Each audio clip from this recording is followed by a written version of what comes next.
Now the microphones are on, I'll say it now. How is everyone? I brought pancakes. So I haven't gotten any of those chats, so I'm going to stand up for a second so I can go and read that. Yeah, go for it. Because I was waiting for something else to come through. All right.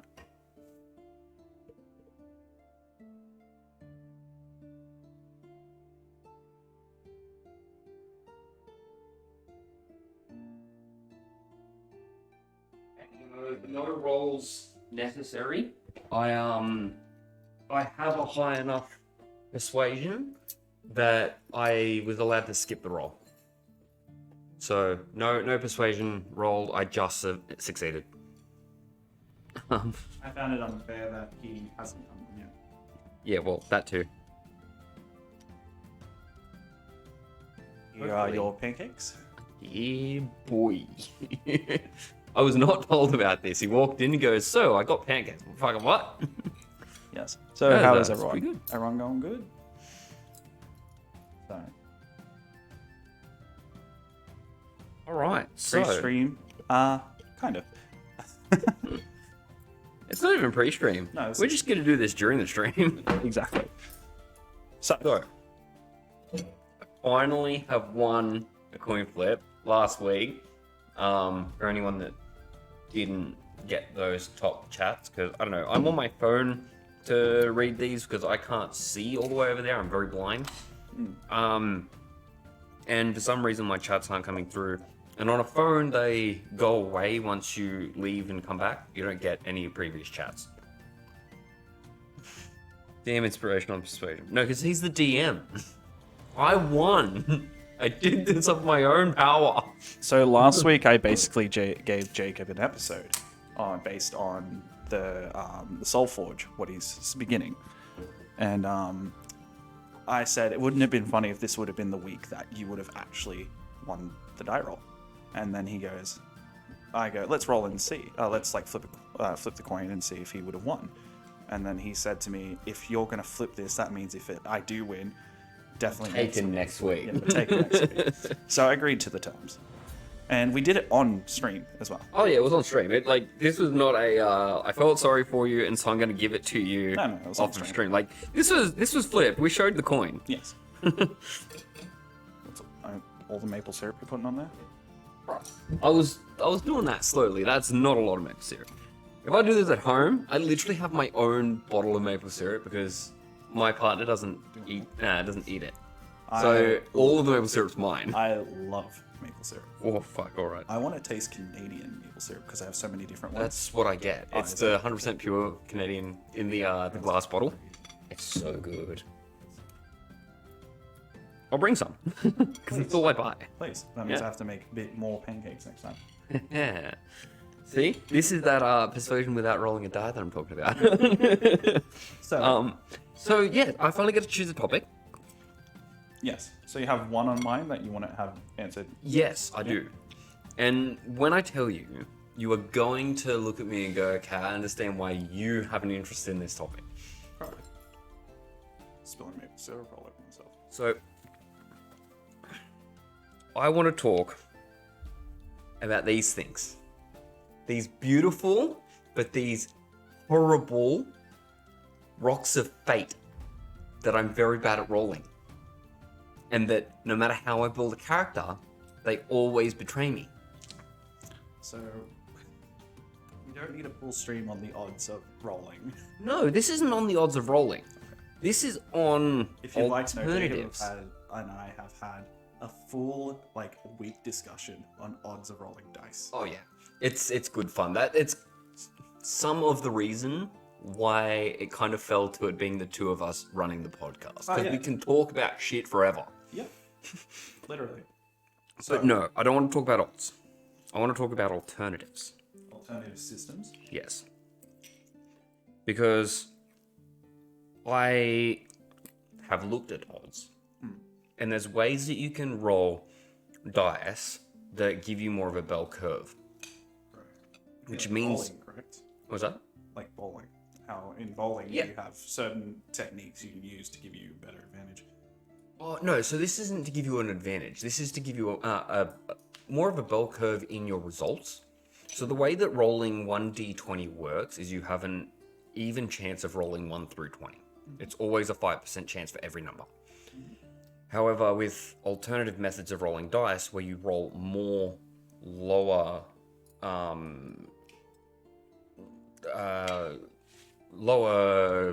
echelon dice, like lower sided dice, you keep the same basic min-max, but you pull all of your results into a middle ground. So most of your rolls theoretically should sit around the 10 mark. Whenever people talk about the odds of rolling your dice and what your DPR is in combat and all that kind of stuff, it bases around you rolling essentially a 10 or 11 on the D20. But it's only a 5% chance to get that. You have just as much chance as rolling a 1. Yeah. Whereas rolling, for instance, 3d6s, you have a minimum of 3, a maximum of 18. But you fall within a middle ground of 10.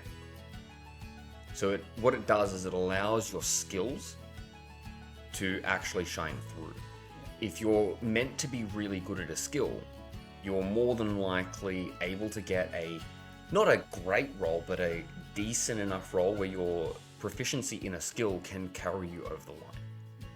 So, pretty much, there is a game that actually works like that. Mm-hmm. Vampire the Masquerade. I've never heard of that one. Vampire the Masquerade is a very old role-playing game.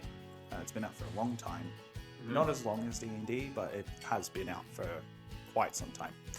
So Vampire the Masquerade, its whole spiel is that you pick, instead of races, you pick clans. Mm-hmm. I've played it once. So for anyone who has played Vampire the Masquerade, if I get any rules or stuff wrong here, you're more than welcome to tell me. Because I'm only going based off what I remember of the one game that I played 5 years ago. Yes, I was at Game Traders, which was our local game store at the time. So when we were playing it, the way it works is that you have like circles that you fill in, and they're your stats. But it declares on how many dice you get to roll. Okay. For how many circles. So you fill in 1, you get to roll 1d6. But if you fill in 3, you get to roll 3d6 for this. And it's like a point buy system. You get to go through and do all that stuff. Okay. How does that bring you to a bell curve? Because this, as you said before, you'd roll 3 and the skills that you're meant to do really shine. And because you're rolling more dice for it, it's kind of like how advantage and disadvantage works. And yeah, you're pretty right, Blue Infusion, I believe, that advantage and disadvantage really help out with it. But unfortunately, I think what he's getting at is just for basic skills that you have proficiency in. Yeah. I think that's where he's getting at, because there's only sometimes the DM goes, you have advantage on this, or if you have an ability that gives you advantage on it. Yeah. And mathematically, advantage on a roll is more or less a +5. A disadvantage is a -5. So rolling, if you wanted to convert it to a numerical point, rolling a 1 would be the same as rolling a 6.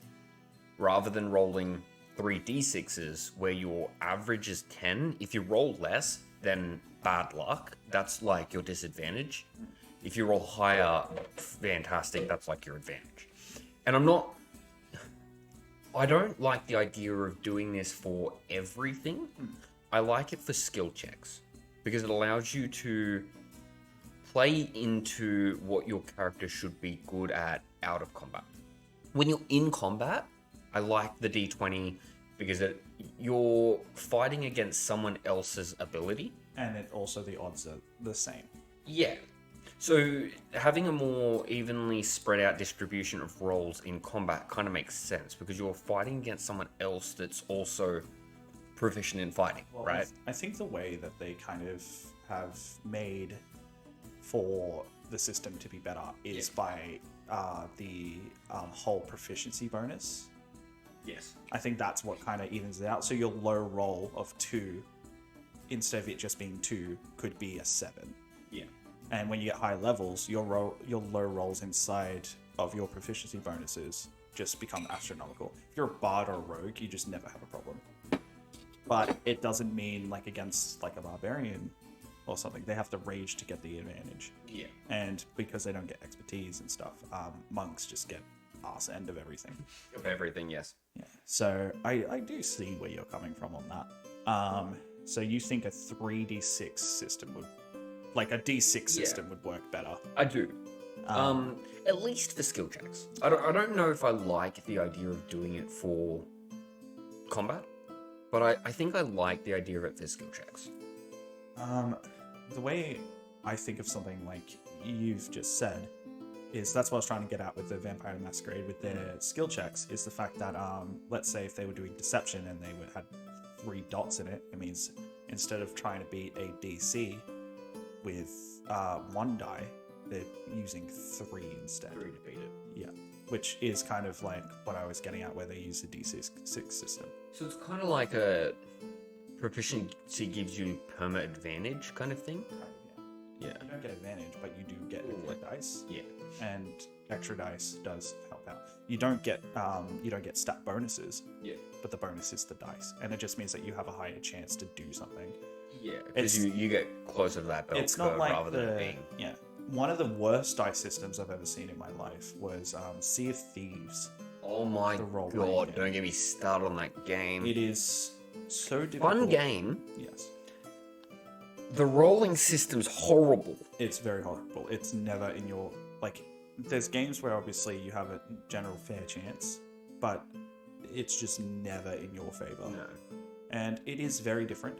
The way it works is that there's 6-sided dice, and they have 3 different symbols on them. Skulls, which means critical fail. Treasure chest, critical success. 1 treasure chest means critical success, and then a coin. Yeah, which is a success. Which is 1 point. Yeah. And then it's a success point. Yeah, success point. So the way it works, there's 4 because there's also a blank. No, there's 2. There's 2 coins. So there's 1 coin, 2 coins. Oh no, 1 2 bone, coins, 1 2 bone, blanks, 2 bones, 1 skull, and 1 chest. Yeah. So you've got 1 critical Success. point. Or it's like a critical point. But it's not even a critical thing because it's plus 2 points. Yeah, they count as plus 2. So it's not a crit success. Yeah. So it's like a critical point. So the chest is 2 points. The coins are 1 point. The blanks is 0 points, and the skulls are minus 2 points. So, and that system actually sounds like you should be coming out on top more often than not. But the DC ranges that they give you for what things should be just completely outbalance it. like to versa, and you start off with generally 3 dice. I think it was 3. 3 or 4. And some of the bad guys you'd have to fight is you have to roll 8 or higher. And it's like, Yeah. cool. Like, that's can't do impossible. that. Yeah. Yeah. Or like something as simple as like manning the sails. The critical the DCs we were getting were like +4.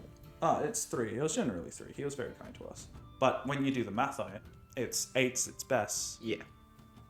Neg 8 is its worst. It's not 0. It's neg 8. Yeah. So if you roll a bones, but you roll a chest, you got 0. But on 3 dice as well, even with the +2, +1, +1, -0, -2, -2, you should only be hitting 2 or 3, like at its best. Yeah. And the thing is, you could roll a chest, a coin, and a skull, and you got 1 point. And you got 1 point. It's very difficult. Yeah. Because it's all about the dice chance, and it's so you have nothing in your favor. Yep. So that game is very hard. Oh yeah. Well, fun game. Don't get me wrong. I think it's fun where you make it fun. Because even like the you have inventory fun system sucked. Yeah. You have fun playing it, but it was just. Well, let's talk about D&D. D&D 2nd edition. I don't actually know how that worked. The way it worked, mechanically. It didn't use a D20. Okay. It used percentile. So like Call of Cthulhu. A lot like that, Okay. except it worked in reverse numbers. Oh, I think I have heard about So this the actually. lower you rolled, the better your success was. Yeah, not the and you had higher. minuses. Yeah, so your Yeah. AC would be like, if you had a good AC, it would be like minus 10%. Yeah. So Yeah. you had to roll low, and Yeah. I'm like, I don't know why and how they got that math on Yeah. why they went. It's all like minus negative instead math. of positive math, because positive is easier. It's literally like trying to do advanced mathematics and Well, like, it's advanced D&D. but like that. It was like advanced mathematics, like in Yeah, like yeah. year 12 high But school, that's and what you're I'm like, saying. okay, so figure out the question. We'll give you the answer. You're like, wait, what? How does that make any sense? But that's what it did, and you could get to some ridiculous ACs like -50, Yeah. and you're like, okay, you have to roll like 10%. It's just like when you use your divine intervention. Yeah.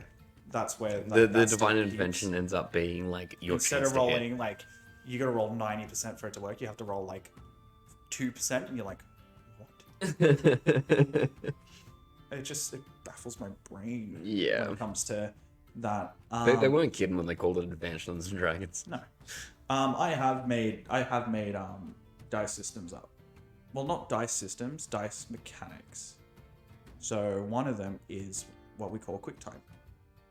QuickTime I like. QuickTime I can actually do stuff. QuickTime Sometimes. turns combat into something else.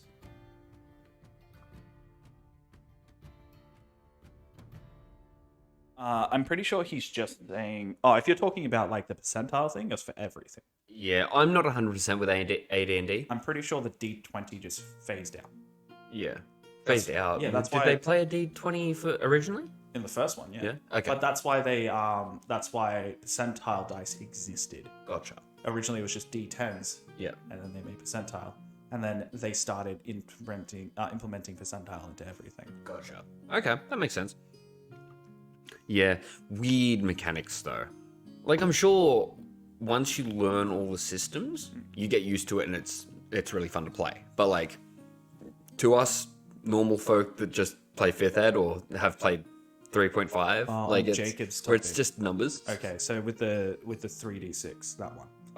I think it like was just- I like 3d6 for skills. Yeah, I don't Because think with saving skills, throws- you should be leaning on your character's ability to do something. Yeah, which I think they do pretty well in terms of I think they do pretty well in terms of the actual the proficiency bonuses and stuff.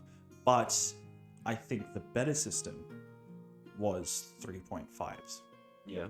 where you had points, Where you had points to add into things. and you had a maximum you could put Yeah. depending on your level.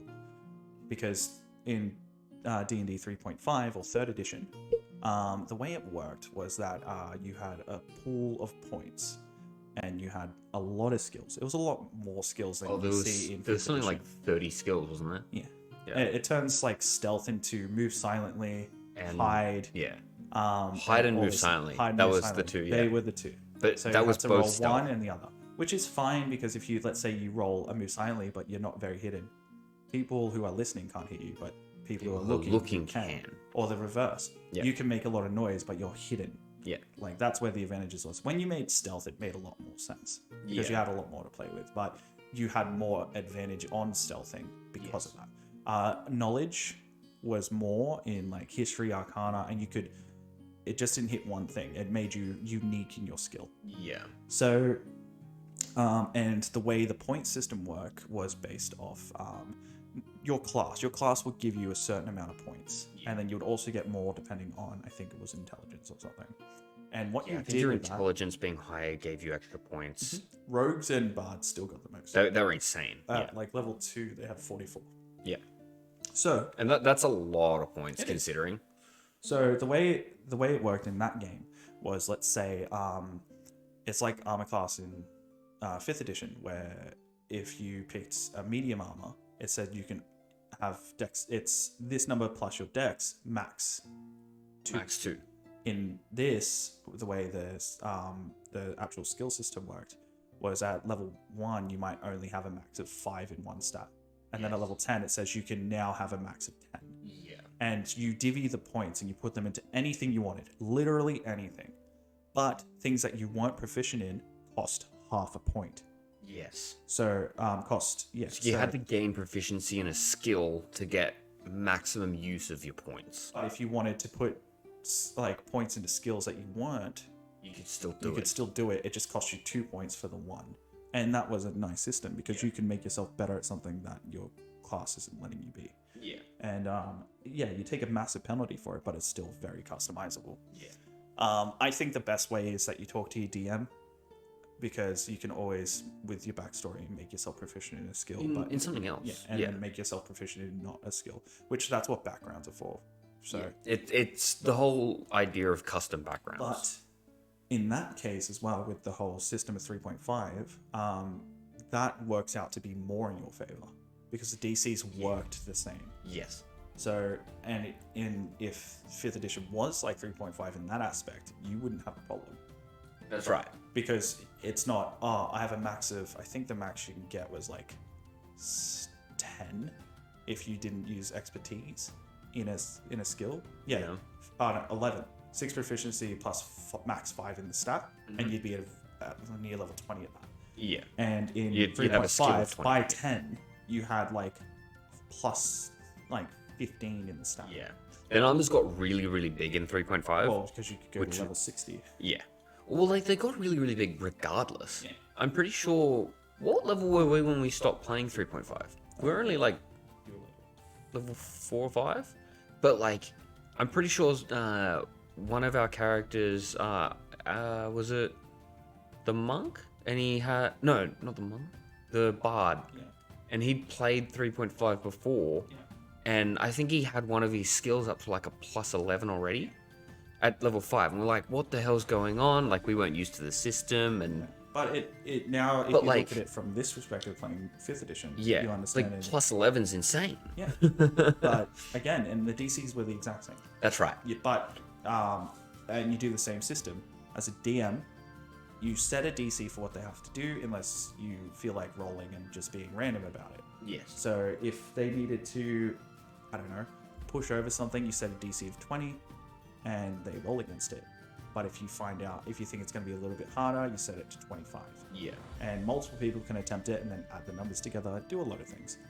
Where in 3.5, that number doesn't seem impossible. Yeah. So when I Like say the DC is 30, 30, it's like, oh yeah, I can do that. Yeah. Like for 11, you have to roll 19 or higher. Yeah. So it's like, oh wow. Yeah. Where It's doable. 25 is generally like the highest DC in 5th edition. Yeah. If you get a DC of 30 in 5th ed, it's near impossible. What was it? I think Arthur was saying that he went and watched an old group I used to run with and he used to run with. They were playing 3.5. That they originally were playing 5th ed, and then I got them hooked onto 3.5. Oh, really? And it's so funny because now I was playing 3.5, got you started on that because we started on 5th ed and then we moved to 3.5. And with you guys, I started you on 3.5 and we moved to 5th ed. So I find that so ironic that I changed a whole group's perspective on which D&D game was better. Yeah. And then I ended up changing the game because I like 3.5. Yeah. Not gonna lie, I like it, and I think given the time to really get used to the system, I get really good at playing 3.5.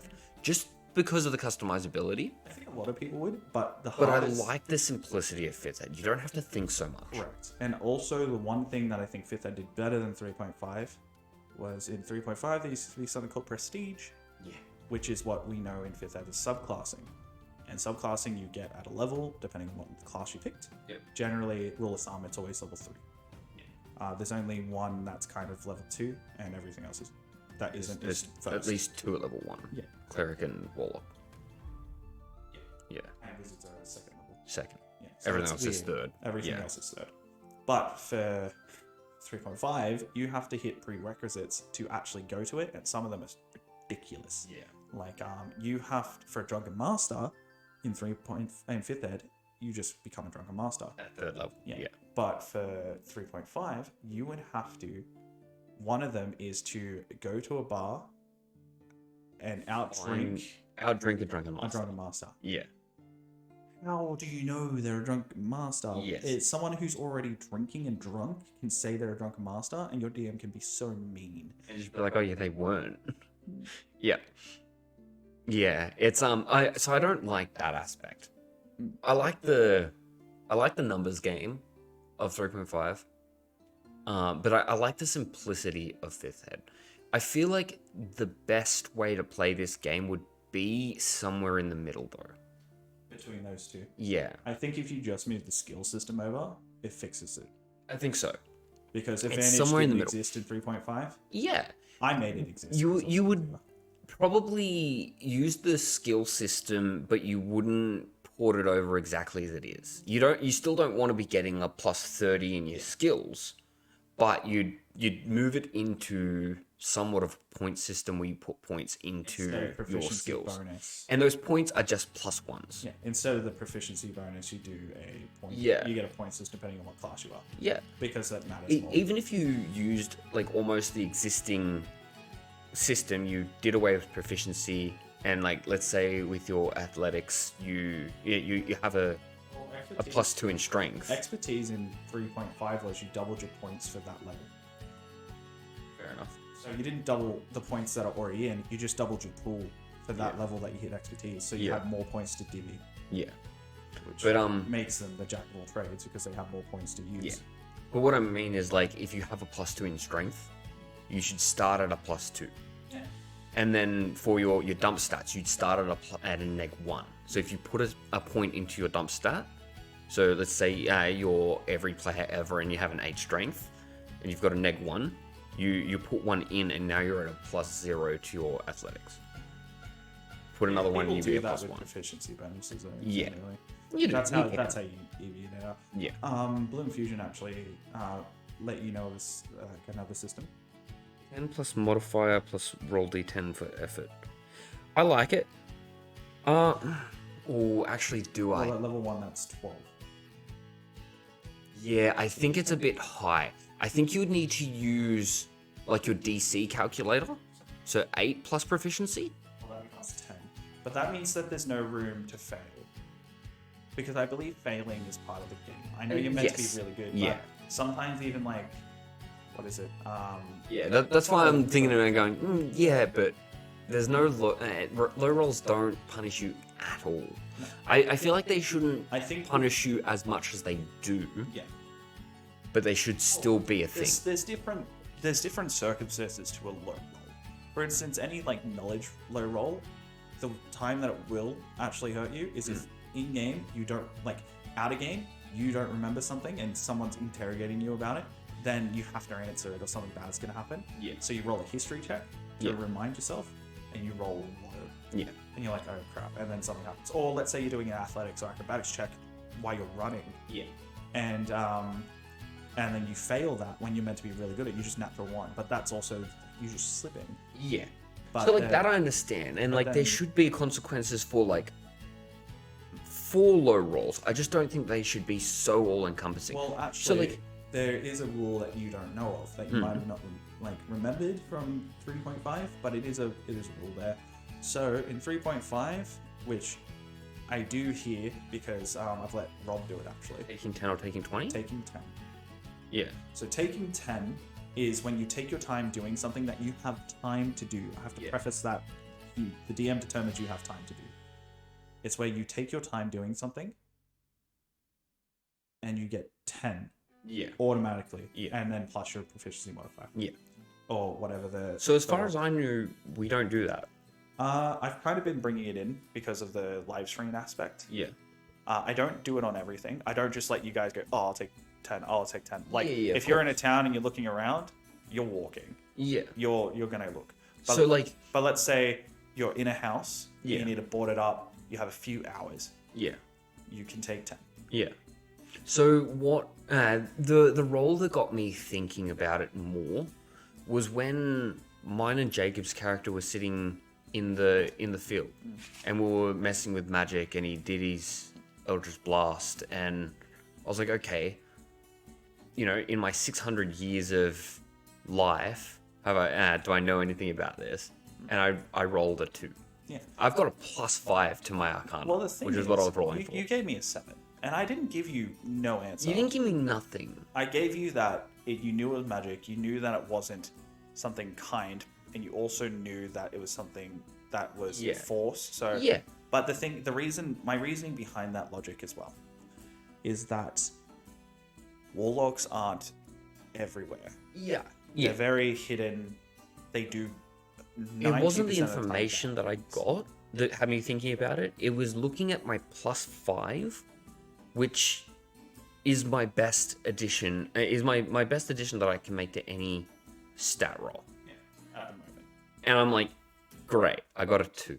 But that's Like- like the randomness of the game. It is, but I fall into that trap a lot. Yeah, because the thing is, Me personally. when it comes like that, right? You did a knowledge check to understand if you knew about this, and the thing is, yeah, you're 600 years old. Doesn't mean you remember everything from like 300 years. Yeah, 100%. I get that. The way I look at it is that, let's say you were going to do an Arcana check based off a current enchantment that's up, Yeah. and you rolled, let's say you rolled 7 again. Yeah.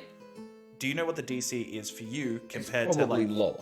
for you? The DC would be probably 5 to Yeah. 10, but if the DC for let's say someone like Maddie, would be 15 to 20 Yeah. because Oh, I you're get that. traversed in that Yeah. compared to them. It's looking at the numbers, though. That That get you. kind of like, I look at it and I go, this shouldn't be this hard for this character. Sometimes it is. There's obviously exceptions to every rule. But it was the thought of it. And like, let's say that we're in the exact same situation. I'm playing a barbarian, I'm raging, and I've just rolled 2 2s. And I've got a +5 to my athletics check. And I'm like, yeah, 7 to like move that thing that shouldn't really be that heavy. And you're like, yeah, well, you can't move it. I'm sorry. I think Like, I think the way I know, but it could just be It's the the DM thought. saying like it's Yeah. just lodged in there, so you need to give it another push. Yeah, 100%. Like, there's exceptions to every rule. If the DM just turns around and goes, "You're not strong enough" on a low roll, that's not great at all because you know that on a high roll they would do it. So I think the DM, when it comes to explaining this type of stuff, they need to explain it in a way that says something else is bothering it, or you didn't like But I your think this is feet why- slid, like you didn't plant your feet. Okay, so if we talk about like that, it's okay, so your feet slipped. How much of the time, realistically, do you think that should be happening? Should it be happening?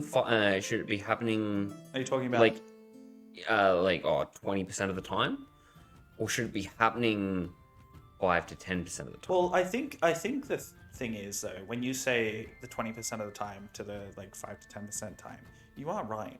But generally, it's only 20% early levels.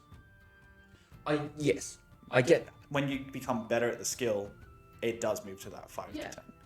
And it's very difficult. Like, how many times did like the rogues in our last campaign actually get seen? Never, because one of them was incapable of rolling below a 19 on stealth checks, and the other one just had a +30. Yeah, Like, I think it was plus 13. yeah, That's still they, a lot. yeah. Plus but, like, 13, plus you can't roll lower than a 10. So it's We're also always talking default about 23. rogues who Yeah. have the expertise, Yeah, and but so it's at like the those later strength levels thing, like have we're a talking. base +8. Yeah, it's like when we're talking about with the strength thing as well, because they also get advantage in that, which is Yeah. in theory a plus Plus 5. 5. Plus they're already gonna have the big bonuses for being strong because when you're a barbarian, your strength is always the focus stat. Yeah. And I get your theory behind it. All right, if we take the barbarian raging, why would a fighter with the same strength score not be able to do it? With the same strength score. Yeah, because they didn't get the advantage. Yes, because their strength score, it could just be for multiple reasons, right? So it's like asking like Thor and Hulk. Yeah. Yeah. It's like why could he lift something but he can't? I don't think it's more or less because of their strength. Their strength total is like, I look at it like health, right? Like health. Yeah, how 1 doesn't mean like it's an actual health bar. 1 is just saying you are messed up. It's not actually a Oh, determination. yeah. Where a barbarian can get hit the exact same amount of times as for the exact same amount of points of damage, but their health it's cut in half because they're absorbing it.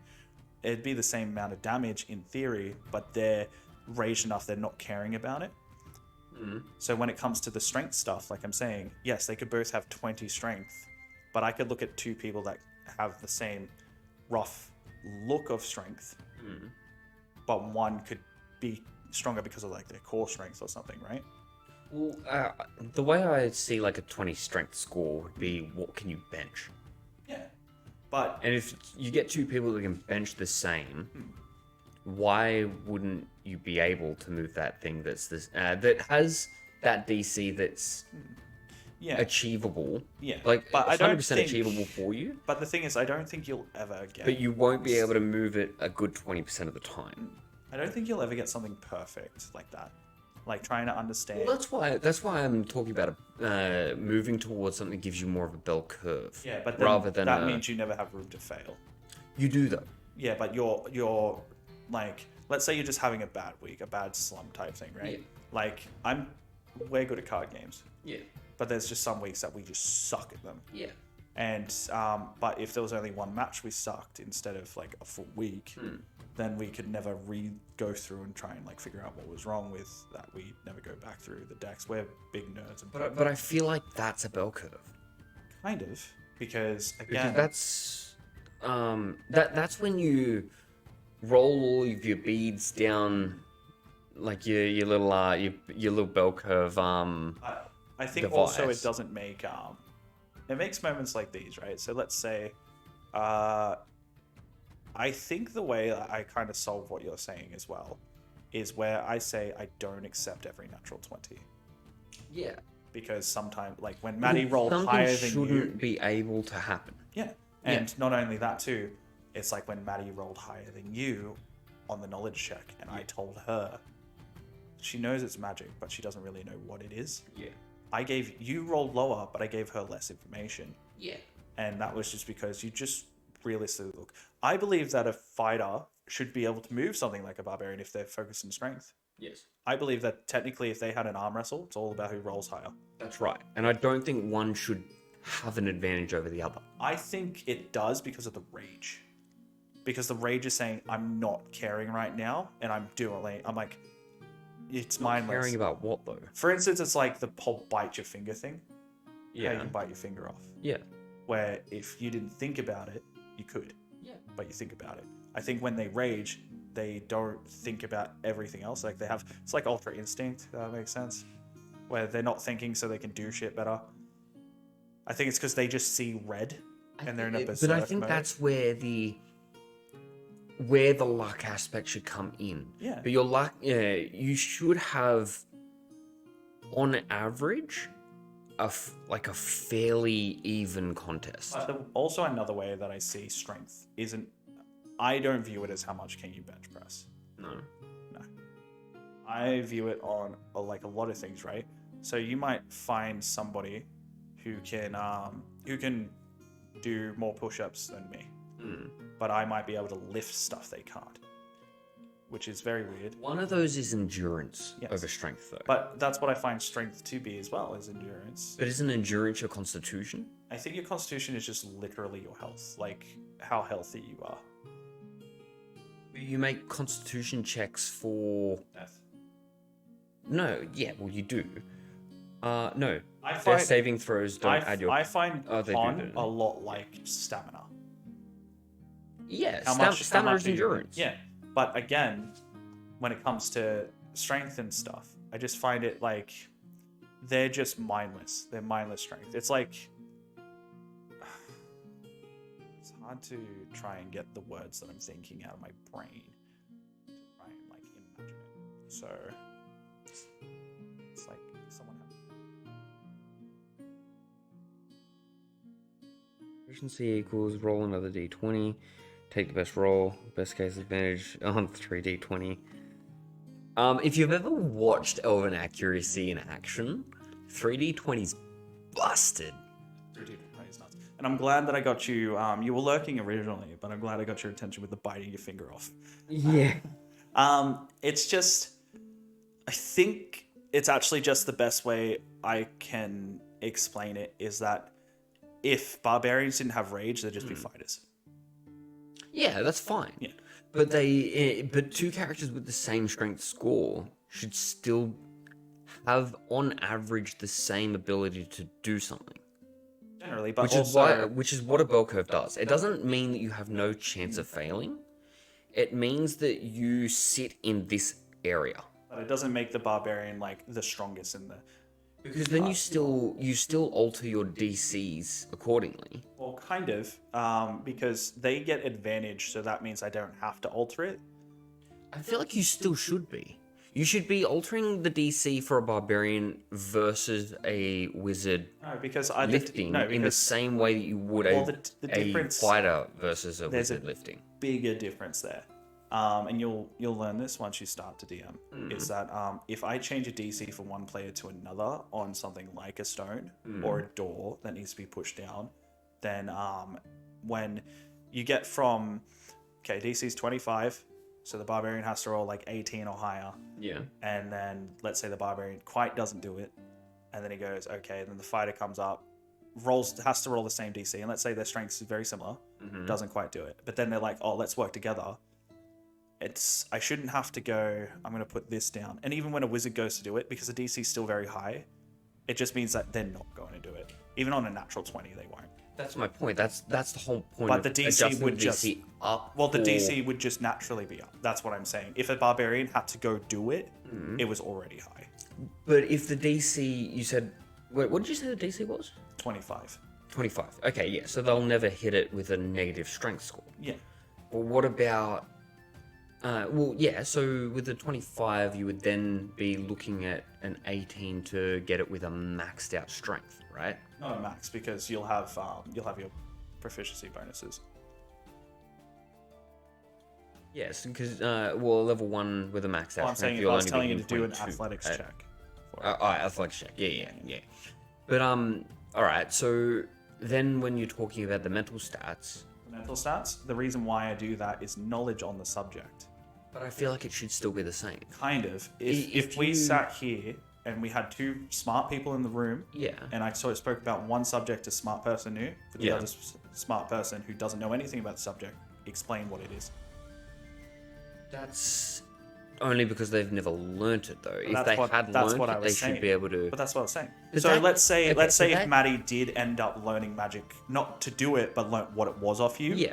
And then she did the roll. Her DC would be lower, but there was also a difference there that I've already kind of solved it anyway. Yeah. What's one thing I do if you start to do something?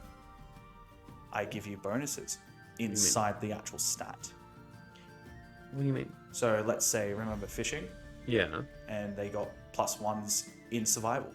Yeah. Because they started learning new techniques. Yeah. So that's how I fix it. I feel like that should. I feel like moving the DCs shouldn't be based on who you are and what you do. It should be based on your scores. If you've got a higher score, you should have a slightly lower DC.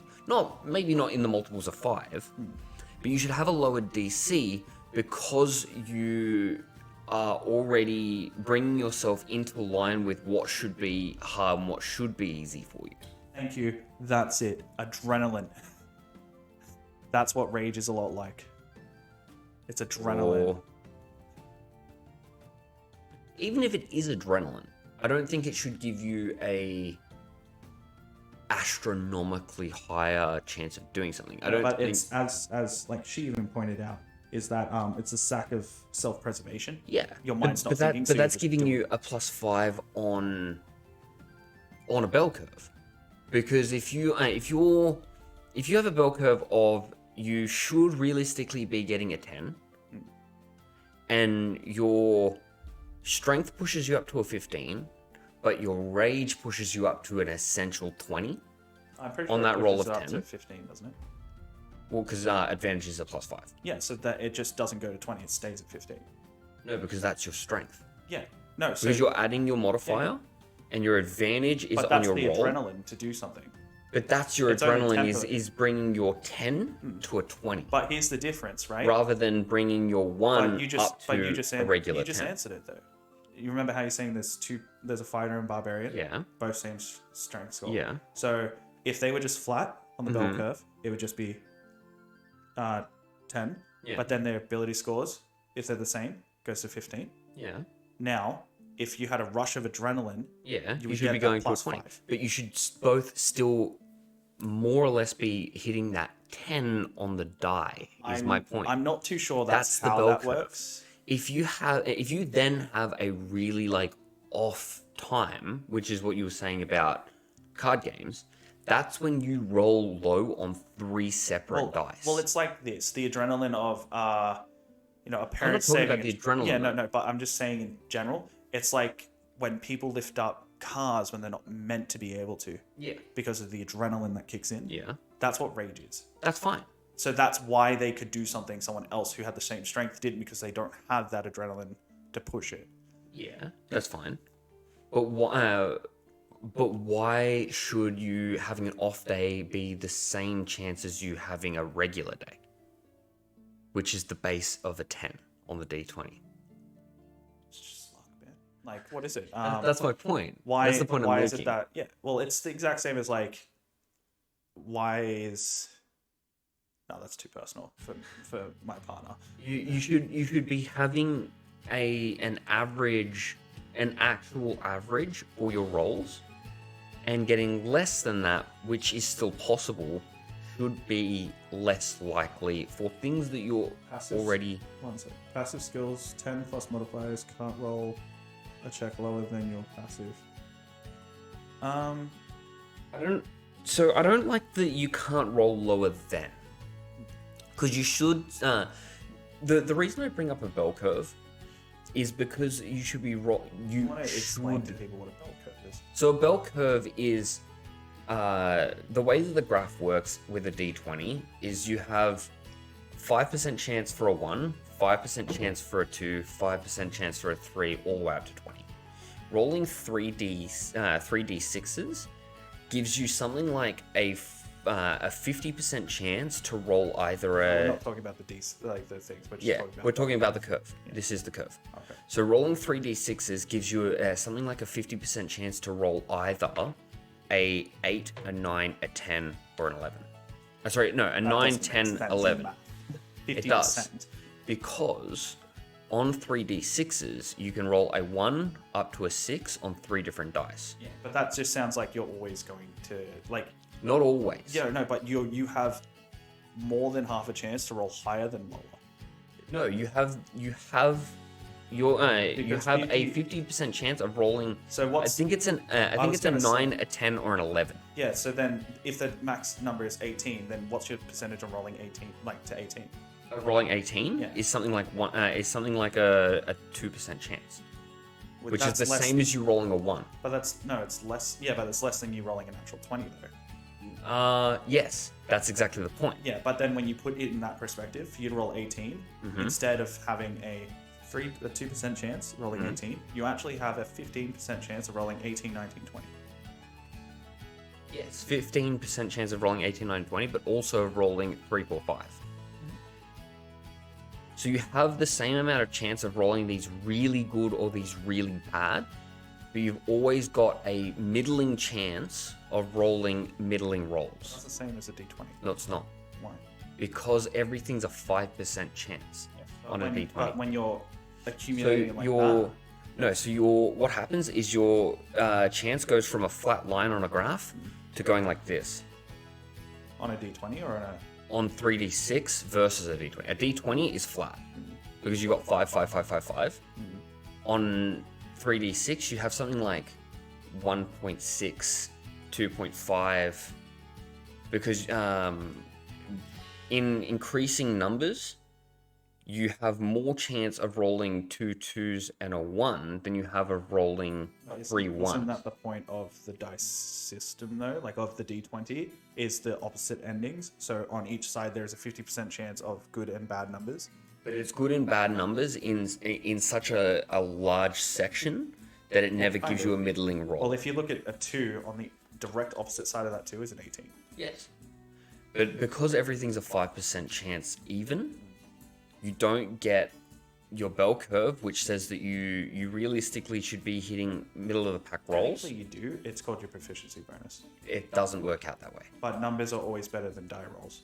They are, until you're talking about getting the same chance of rolling a critical success even. Let's not even look at critical fumbles. You have the same chance of rolling a critical success as you do as rolling a just succeed. But the problem with the Because that's all to do with the 3D D20. Yeah, the problem with rolling the 3d6 though is you never have a chance to critically fail. Yes, you do. 3 ones.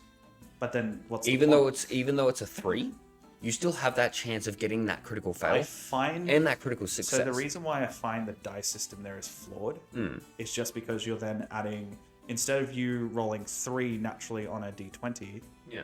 and rolling a 2 naturally on a d20, it just means 3 ones is a critical fail Yeah. instead of just rolling 1-1. The problem with 1-1 versus 120 is that you have the same amount of chance of rolling any number on the die. But you're also working with, the reason why your bell curve is different is because you're rolling with less sides as well. You're No, it's rolling not. with 18 sides instead of 20 sides. No, the reason why you're rolling with 18 sides is because you can't theoretically hit the 20 with d6s. You can do the same thing with 2d10s, and you still get more of a bell curve. It's just more of a bell triangle. Well, the thing is, you could never implement that system into D&D because it destroys the DC system, because the DC system works in increment of 5s. It doesn't destroy it though. Well, you can never put a DC of 20 Why not? because you can't. On the d10s you can. On the Not on the D8s. d6s you can as well. D6s. Yeah, because if you roll your 666, Yeah. your maximum, which is 18, and all you need is a proficiency of +2, which you get at level 1, and you get 20. What about a DC of 25? You've not even added skills yet. Yeah, So, I'm just saying. so then you, if you Fine. roll your 18 with what's +3 is a really common first level skill buff. So +5 is your theoretical, like your general high score. On the 18, you hit a 23. Yeah, does work. Then what happens when someone else goes to do the same roll with the 3d6 that they're not proficient in? The bell curve is still to be good.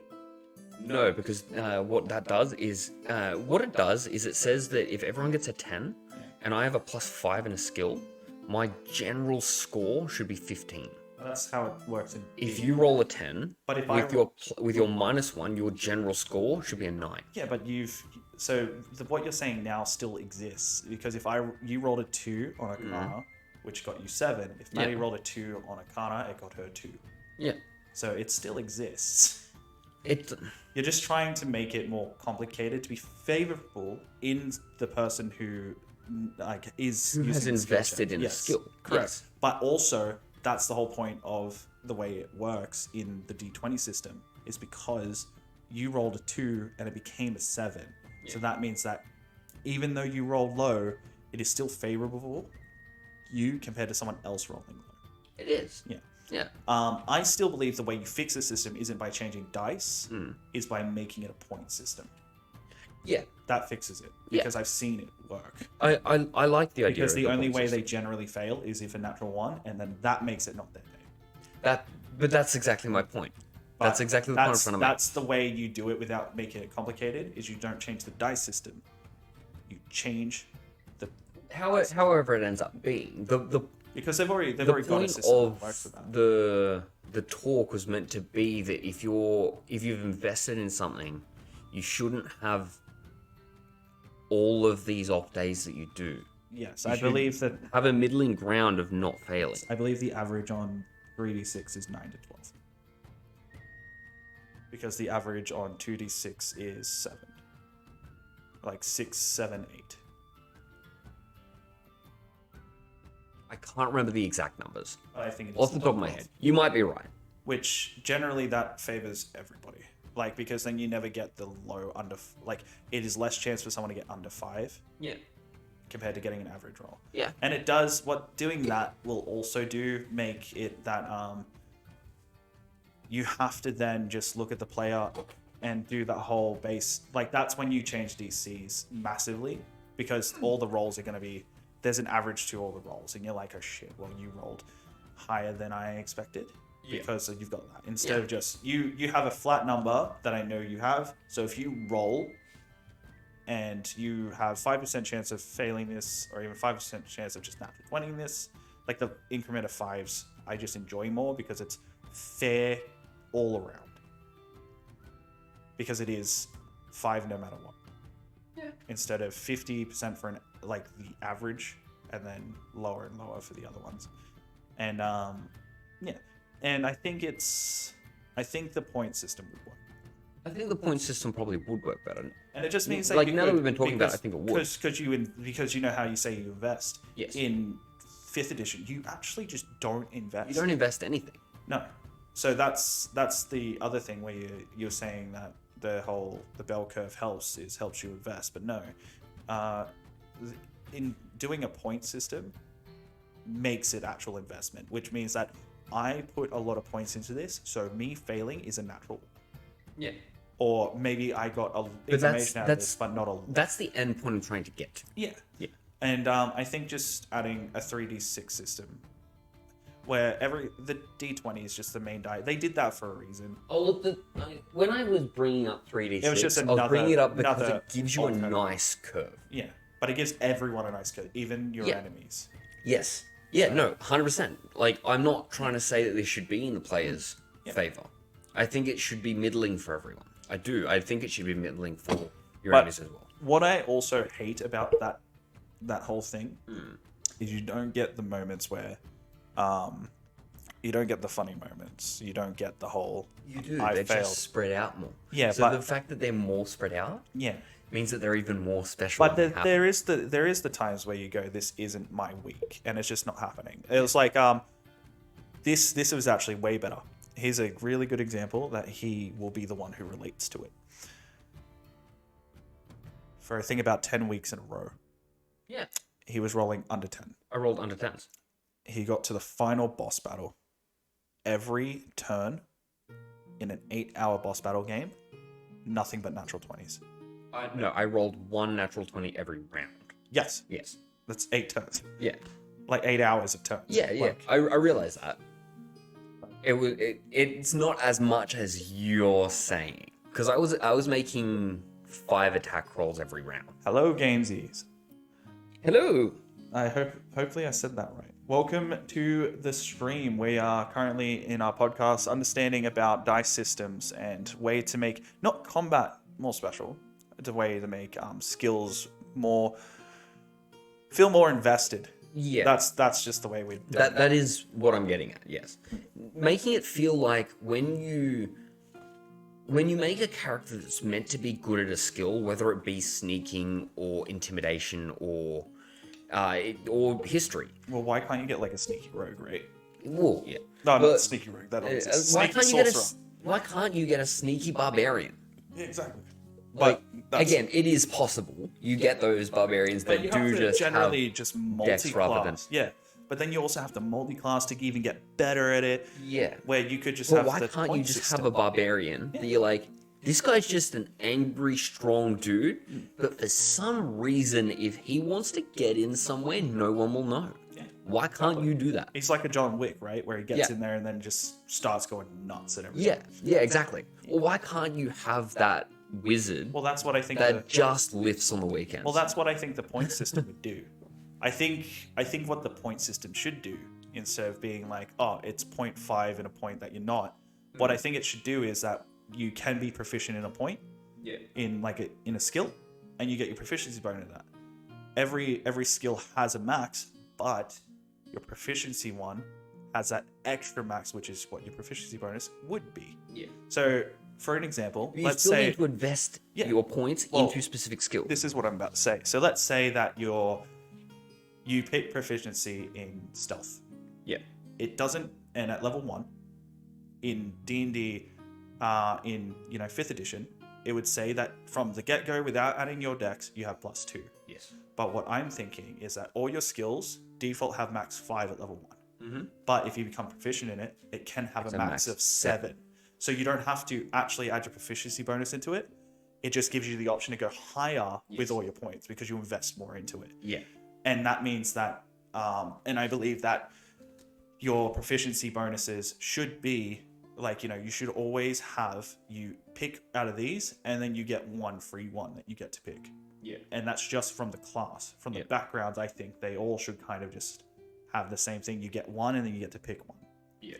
And then your Oh, look, I really enjoy the custom backgrounds regardless. Mostly just because it's like, okay, who is your character and what did you come from? Pick two that makes sense the to you. Nightbot's not following.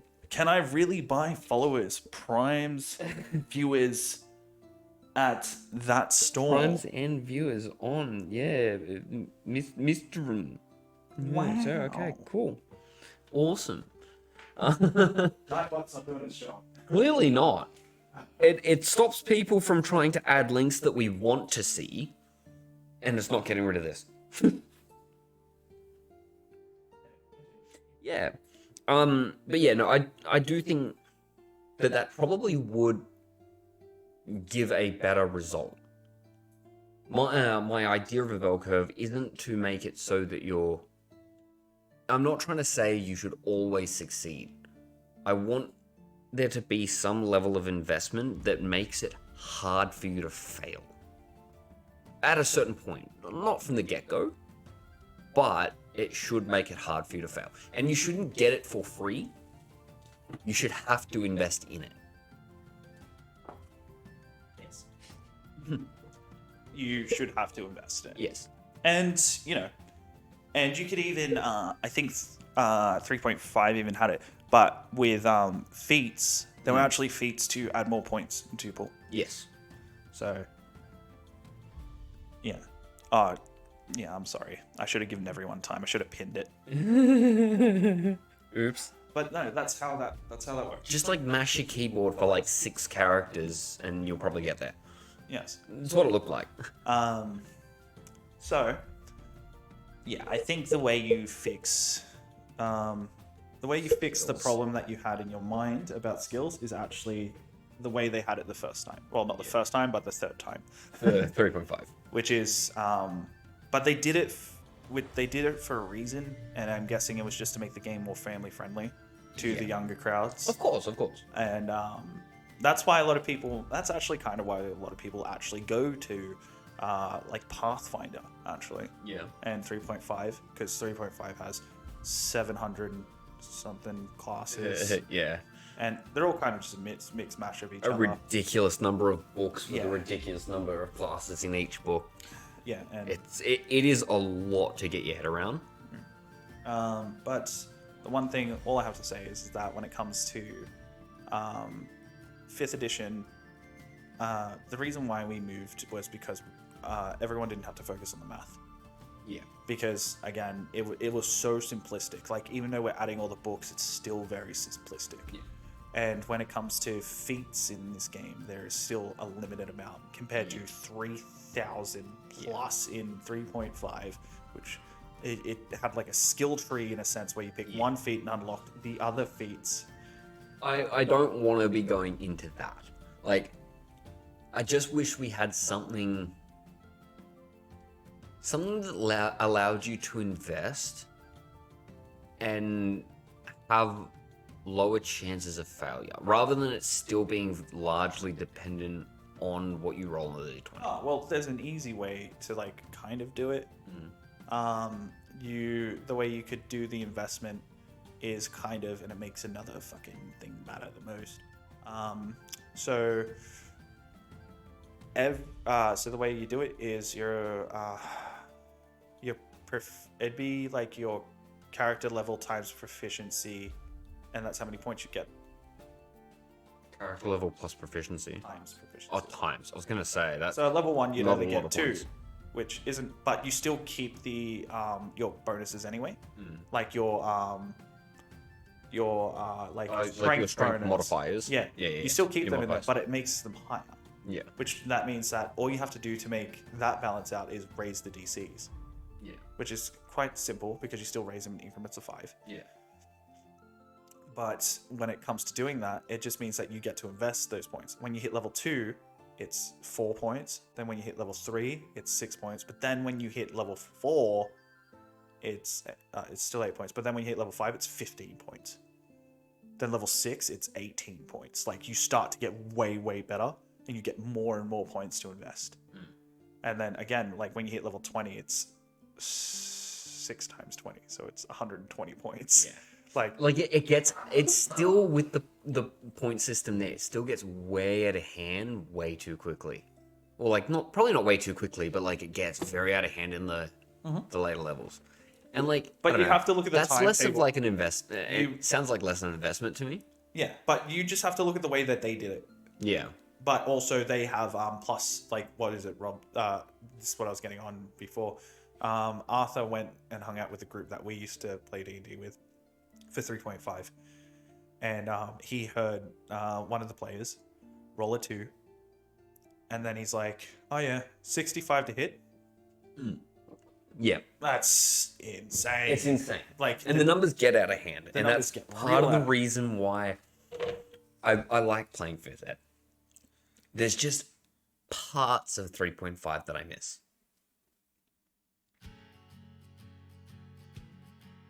If the bonus applies more than once in the same roll, what do you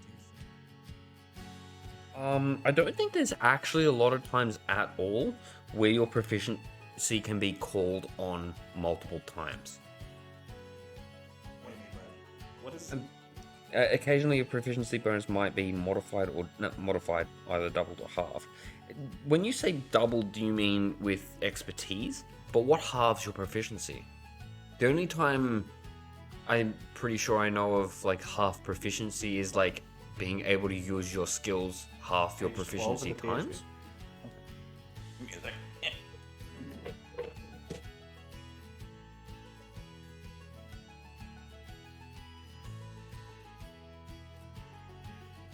Yeah, I actually don't know what that's talking about.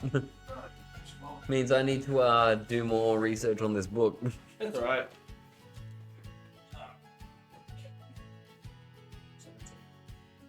That's close enough.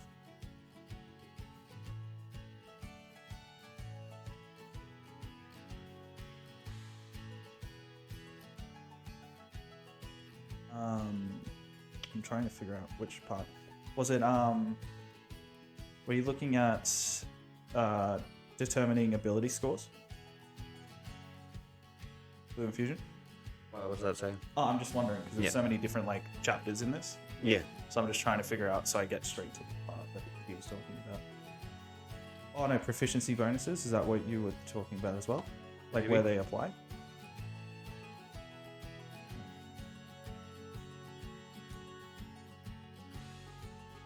As well.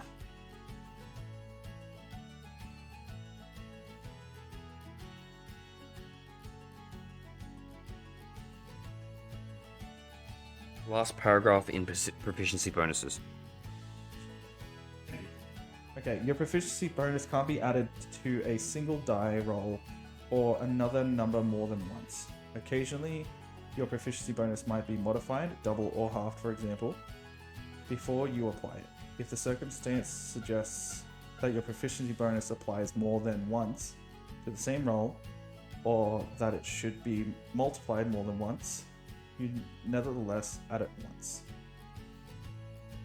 Multiply it only once, halve it only once. So I think that what that's getting into is if I liken it to advantage and disadvantage, you can only ever have one instance of advantage or disadvantage. So if you have Of an 6 accuracy. things that tell you that you should have advantage, like let's say you're flanking, the enemy is prone, and you have a magic weapon that says that melee strikes you use with it are granted advantage. So Or that's you just 3. use reckless attack.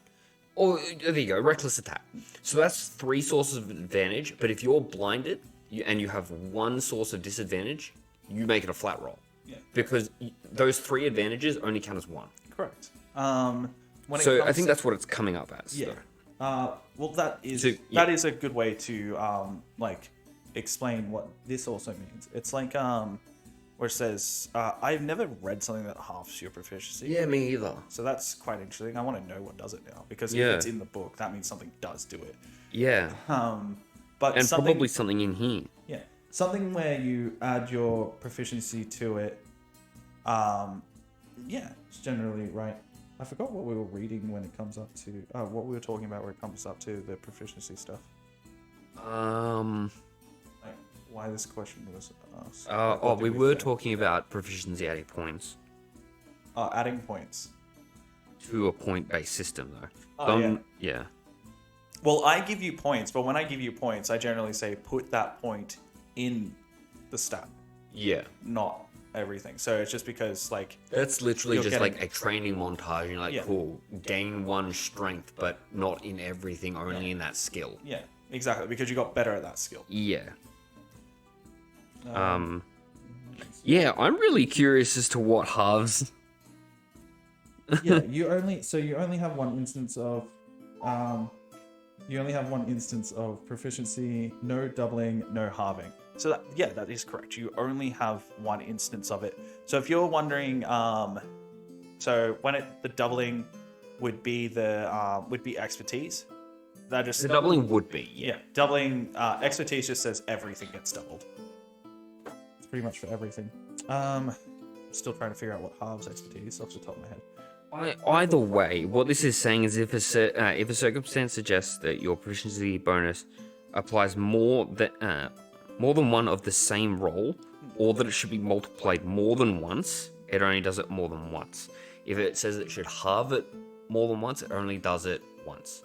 So if whatever is in this game says halve your proficiency but you have expertise, you would double it then halve it, or you'd halve it then double it. Either way, you would be at normal proficiency. That's all that means. It's not a case of some weird place where you've multi-classed rogue and bard, and you've decided you want to take expertise in stealth twice. You can't. It literally says you can't use expertise. You on can't. something that's already expertise. Yeah, have that proficiency doubled then doubled because of double expertise. Yeah. No, we're not thinking that we're against you. I got a bit confused on why that was brought up, and he reminded me.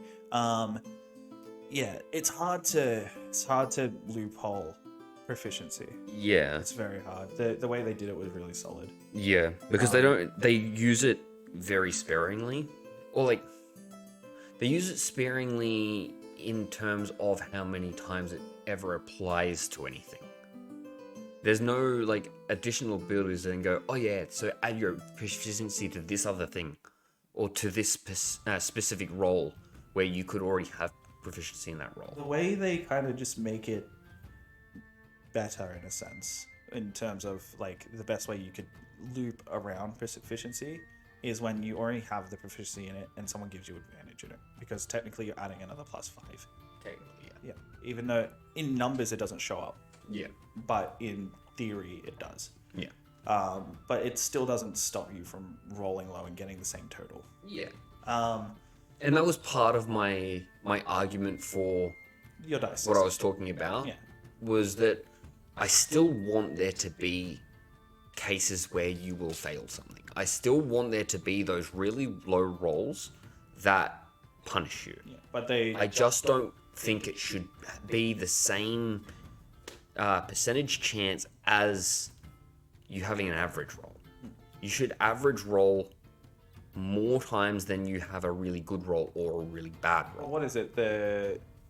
Isn't it that the average of you rolling bad on a d20 is actually 45%?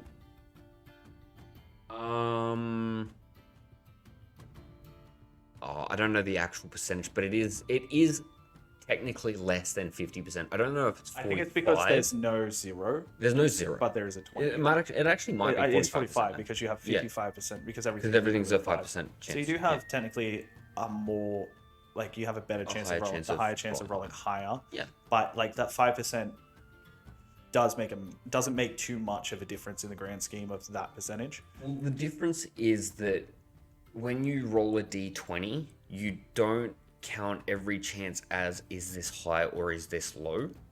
The way the maths works is you have an even chance of rolling everything. Your average roll, if you were to roll a d20 a billion times, is 10.5 because there's no 0.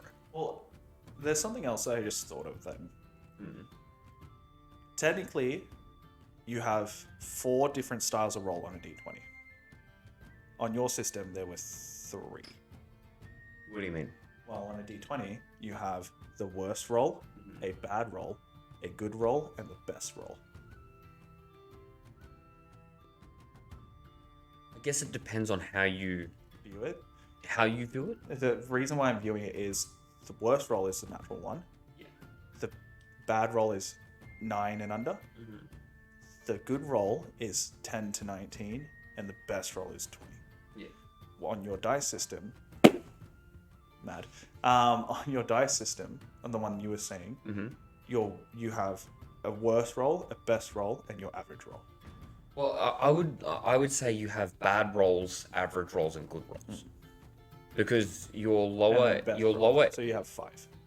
I wouldn't count worst and best as its own separate thing because it takes up so little a percentage of the pie. But It it does, does exist. but it would fall within your low rolls. But at then that becomes just like there's no reason for that to kind of just exist on the pie at all, right?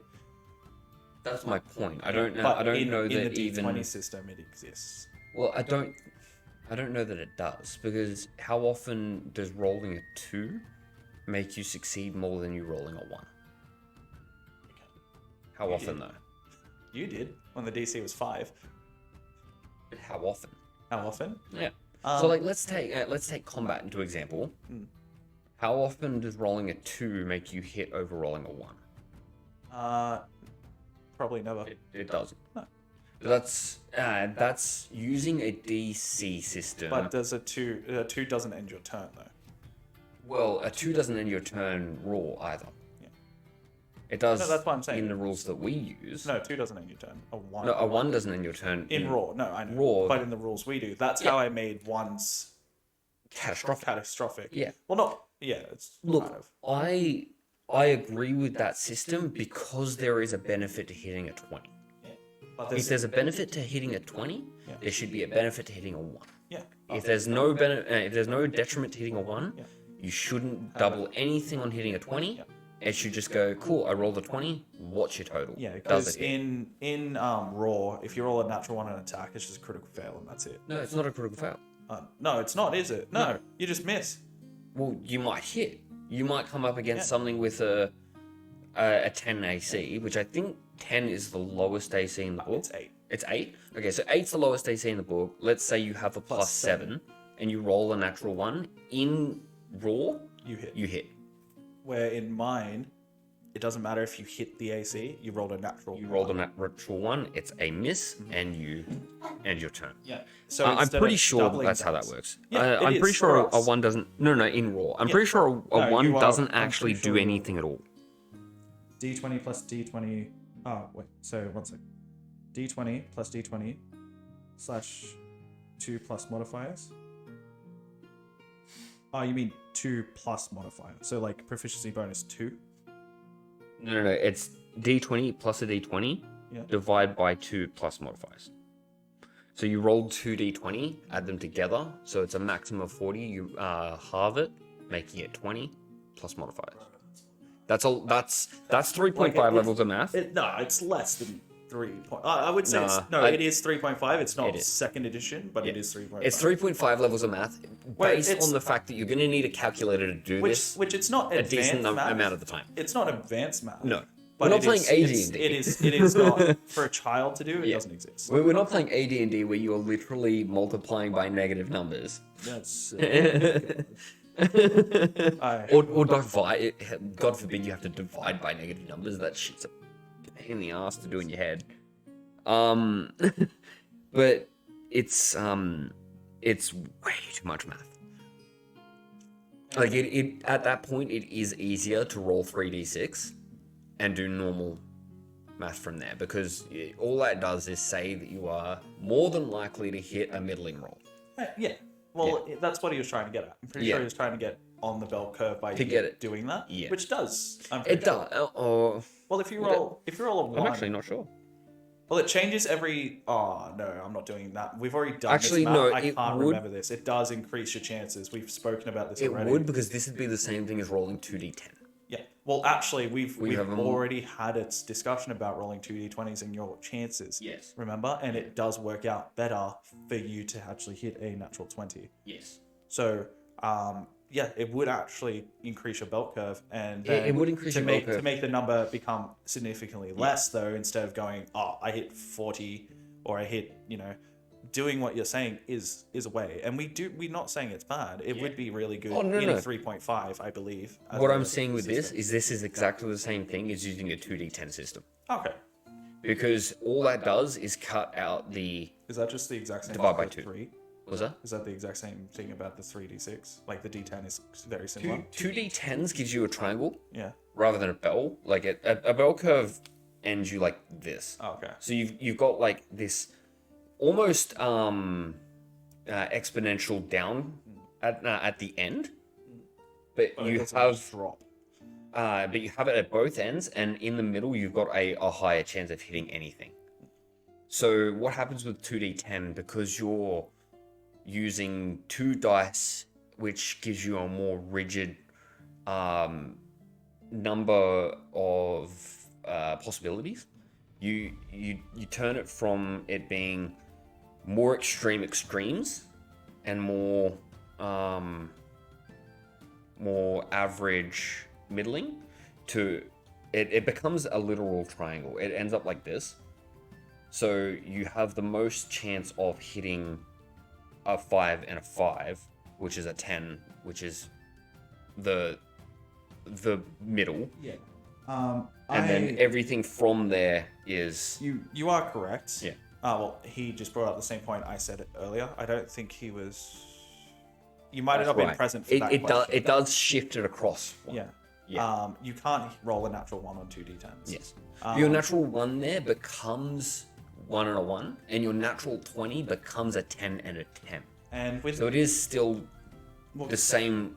Can you roll a natural 1 with 2d20s? Divide on a division table.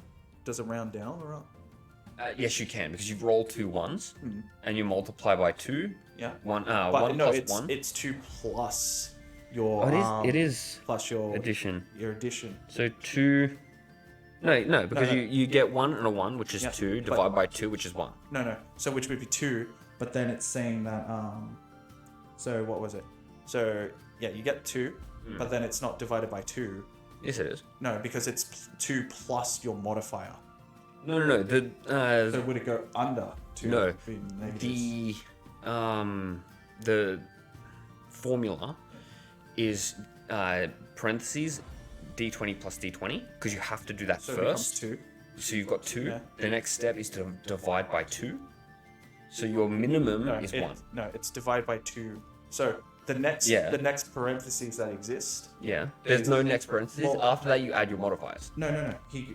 Plus modifiers. Yeah. Okay. So that's like the system that we've got now, where if you roll a 1, but your modifier is a +7, you still hit the AC 8.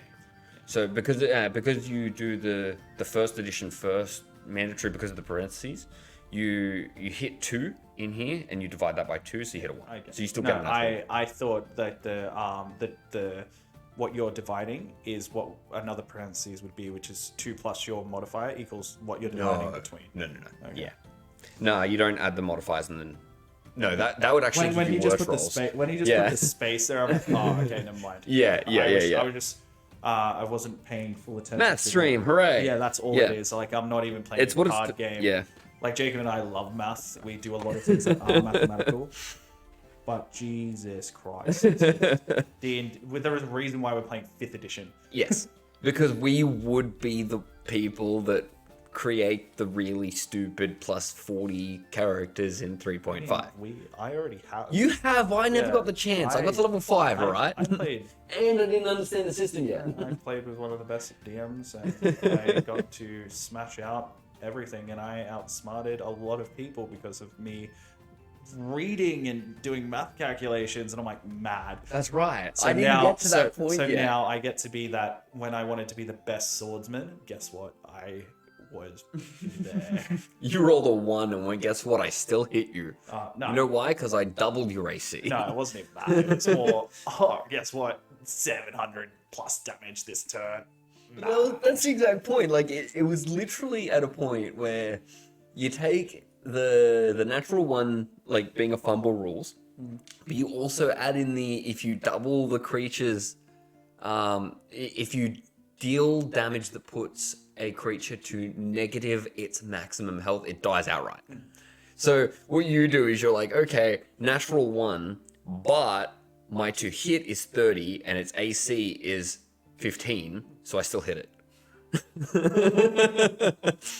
Yeah, like that's the kind of level of math that 3.5 gives you. But there's one thing I want to get back on topic of, and this is for anyone that's inspiring to be a DM.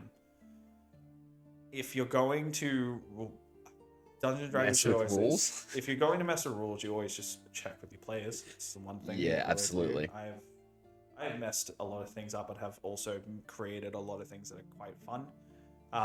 It's always a hit and miss. Yeah. But one thing that I have done that all my players have originally accepted, because it's not something that I introduced, it's something that I did from the start, which was, if you roll a natural 20, it's a critical success. If you roll a natural 1, it's a critical fail.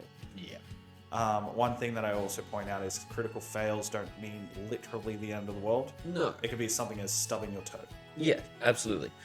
But stubbing your toe or breaking a sword. Yeah. Well, not even that. Like, this isn't like rolling a critical fail table where you get like random crap like, oh yeah, I'm fighting against a training dummy, but I broke my sword. Yeah. Like, nothing was happening to make you break your sword, but it does end your turn. Yes. Ending your turn is the punishment. If you have multi-attack, like let's say you're a level 20 fighter and you have 5 attacks with your action, if you natural 1 on the first one, you forego 4 attacks. There is technically something else I do as well. But the table on this is more favored for ending your turn to be the biggest thing. Is that when you roll a natural 1, I always roll percentile. And the percentile, if you'd like to know, 60% of the time, so from 1 to 60, nothing happens, your turn just ends. Yeah. And if I roll 61 or above, something else happened. Is that always been a thing? No, that's recent because It's I recent. added this. I was going to say, because I haven't rolled a nat 1 yet. No, none of you. And they've all been really low, but I've not rolled a nat 1 yet. So there is something else that I did, because that's why I made that system. Because if you roll a natural 20... Oh, no. No, if you roll max damage, Yeah. which is more likely to happen more than a natural 1. Yeah. For you to roll max damage just can happen on a lot of things. There's a table that actually goes against that. Yeah. So... Especially when you're using like a dagger. Yeah. Your damage is 1 to 4. You have a 25% chance of rolling on this table. And it actually makes daggers really good in this campaign. And then you get to do stuff, but it just means that if you roll a natural 1, that table still exists. Yeah. So there's less chance of you seeing that table compared to the other table, which is really good. Yeah. Which, the reason why both tables exist is because combat is fucking boring. It does get very boring. So if you have these max damage things and the natural 1 fails without following a fumble chart, it's just literally, does something happen? Yes or no? All right. Well, if we're gonna bring up combat gets boring, I know that I'm not in the camp of changing the dice system or like changing the system in general for combat. I like the way that combat works.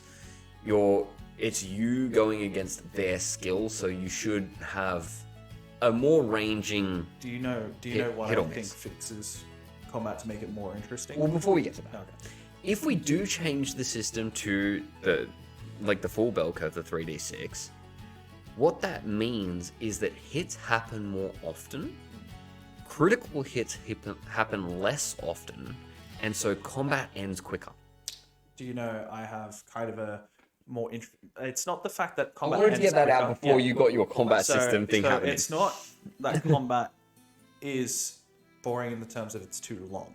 It does get exponentially more boring the longer it goes, though. But the reason why I think it gets more boring is because everyone's just standing there. Yes. That's what it is. So I've always created a system to kind of make combat more interesting, which is every third turn, something happens. Yeah. Something happens.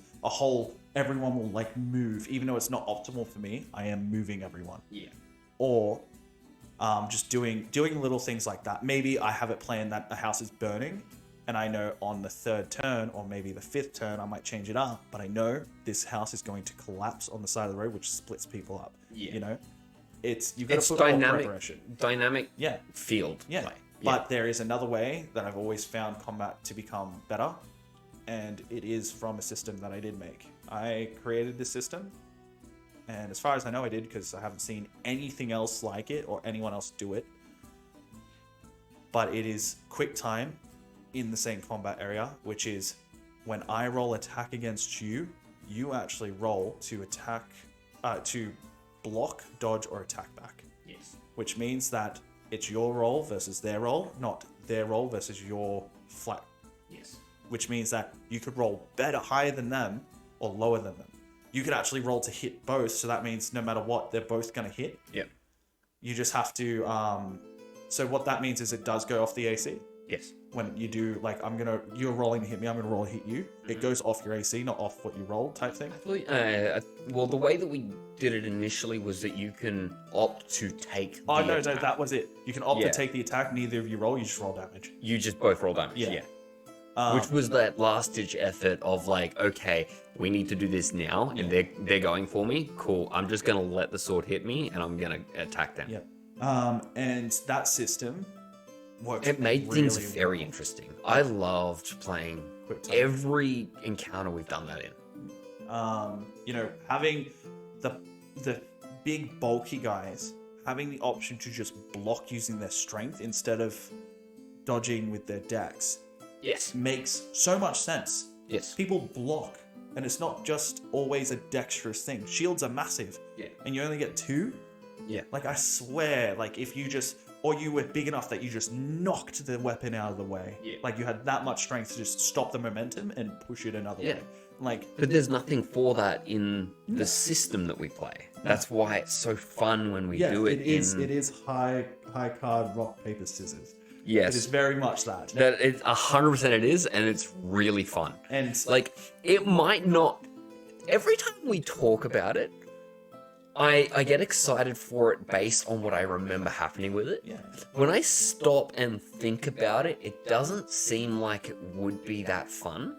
Just talking about how it works. Okay, so it's your roll versus my roll. It seems like it's going to be as monotonous as normal combat. Like, when you get into those really monotonous, like, exchanges, but there's a little bit more rolling. Well, like, that's what it seems like it's going to be. It's so much that's- more dynamic than that, I swear. Well, the one thing that I think everyone loves from it is the fact of, yes, you get to roll more dice. You get to decide on how this attack coming And at you you roll is dice going to go not on. on your turn. Yes, and another thing is too. It's like, as you said before, it becomes more dynamic because you're opting to take the hit to do it back. Yes. Which changes everything. Changes everything. You can go up against that person that does the whole, I'm going to maximize my AC. Yeah. It makes And you're not playing a spellcaster, so you can't just go, cool, I'll cast Fireball and make you make a saving throw. Yeah. But now that you're in this situation, you go, cool, all right, you're going to hit me, I'll let you hit me, and I'll hit you back. Yeah, because they've gone, like, let's say they stabbed you in the arm, they're right in front of you, you're doing it back. You just stab them. Yeah, another thing is too, when it comes to people that don't have high dexterity, then what that means, it makes dexterity more of what dexterity actually is with dodging, aiming, and all that stuff. But with your strength, you have the ability to take your hammer and knock the sword out of the way. Yeah. And, and hammers are big enough that you could possibly do that. And it means that you have the strength to follow that. And it just means, like, you're blocking it. Yes. You're like, I'm not nimble, I'm blocking this. But it's not even necessarily like... Even like a barbarian. I'm gonna like, barbarian absolutely mash it out of the way. Like catching a weapon. Yeah, I come down with a mace and you just go, cool, I'm gonna grab the and I think the handle of it, but like up near the mace. Yeah, I think another thing that also makes it more interesting is the fact that when I roll to attack you, you always go, I'm going to attack or block, and decide on how you're going to do it as well. You say it, so that way when we're doing it, it's like, you grab it.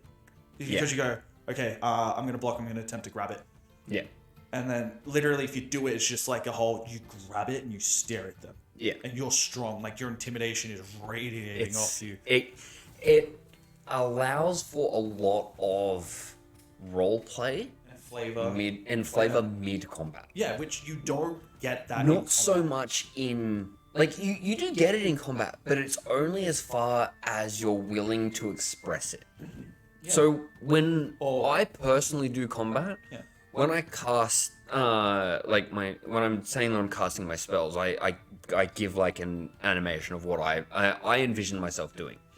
But not everyone has the forethought to plan out how they want their attacks to look.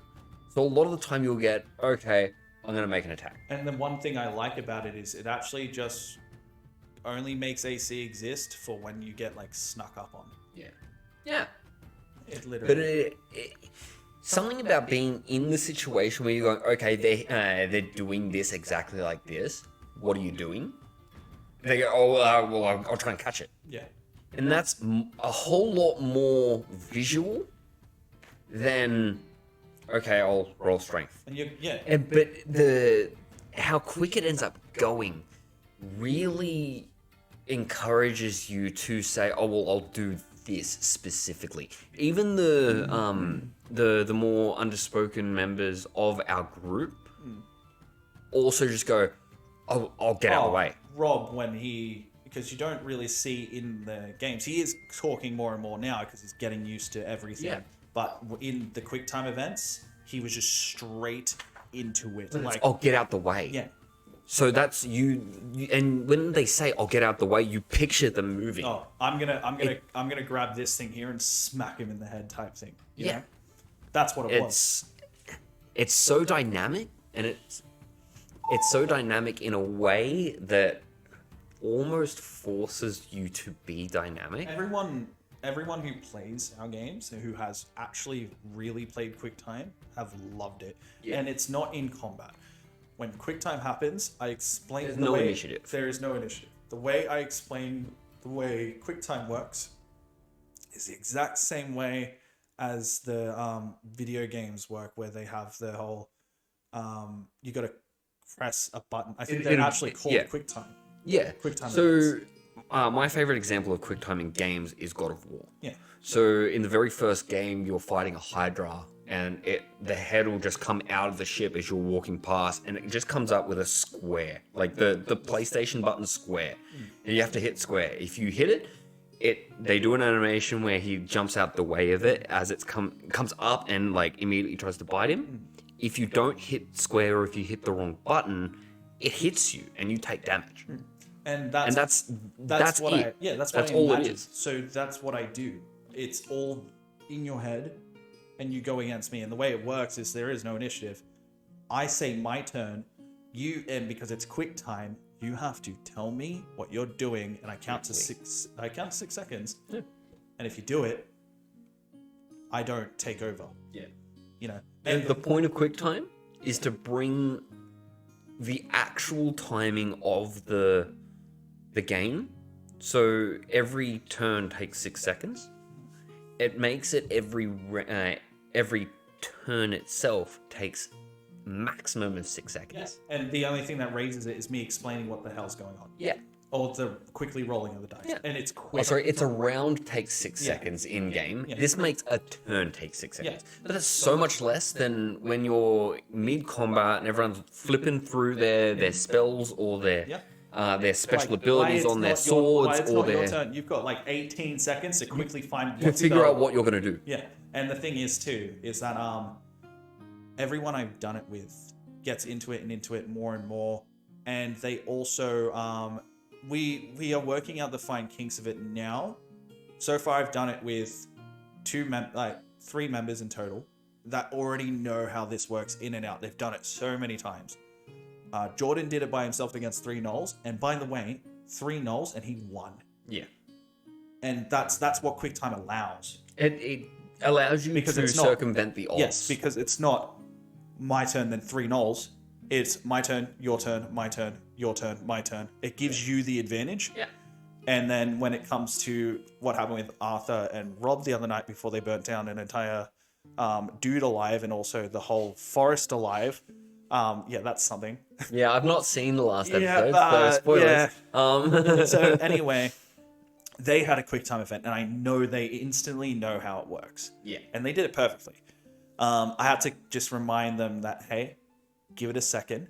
Don't say what your action is in the middle of, like, literally Rob doing his action. Yeah. He was Which excited. is how we used to do He it was before very we started excited. streaming. So It was how it worked before we started yeah, streaming. it but was that's because four. we didn't have to It was compete. 4v2, and they were doing it. But again, the odds were in their favor, but they were still losing because it can happen. Yeah. Because the odds are in literally our favor, like both our favor. Even though it's Well, the your odds turn, are my actually turn, your in the turn. favor of whoever doesn't have action Yeah. economy. Exactly. So it literally flips the script. 5e is built around action economy. Yeah. If you have 20 people on your team, those characters can be 10 levels lower than the one that you're fighting, and you still have a very, very good chance of winning. That's just how 5th Ed is built because of bounded accuracy and because of how scaling works in this edition. But with this, it technically flips it. So if you have action economy, you actually have less chance of winning at a quick time. Correct. And, Which allows the DM to throw 12 enemies at you. Go. You versus these 12, and you've got a really good shot of just winning. mowing all of them and down. that creates that awesome scenes that you see in the movie Yes. where they won against 12. Yeah. And it is one of those things that, how did you do it? And you just go, I don't know. It was the moment. It gives you that Geralt of Rivia while he's Yeah. running through the... Oh, well, he's not even running. He's just walking through the town. Everyone's attacking him. Yeah. And he's like, cool, throw the sword. It is literally... Catch your sword. Take it off Yeah. you. Stab you with it. That's Hit what it him makes with your those sword. scenes. It makes those. It makes those scenes. Yeah. And Going to the question, I like to see HP as stamina. oh yeah, because HP if is it's 100% stamina. if it's blood in your body Yeah. HP, healing word should not get you up from down. We've spoken about this. doesn't- We yeah. 100% agree on this subject. Yeah. So You are just as effective if at it's 1 supposed to HP be, then you are at as you are at 70 yeah.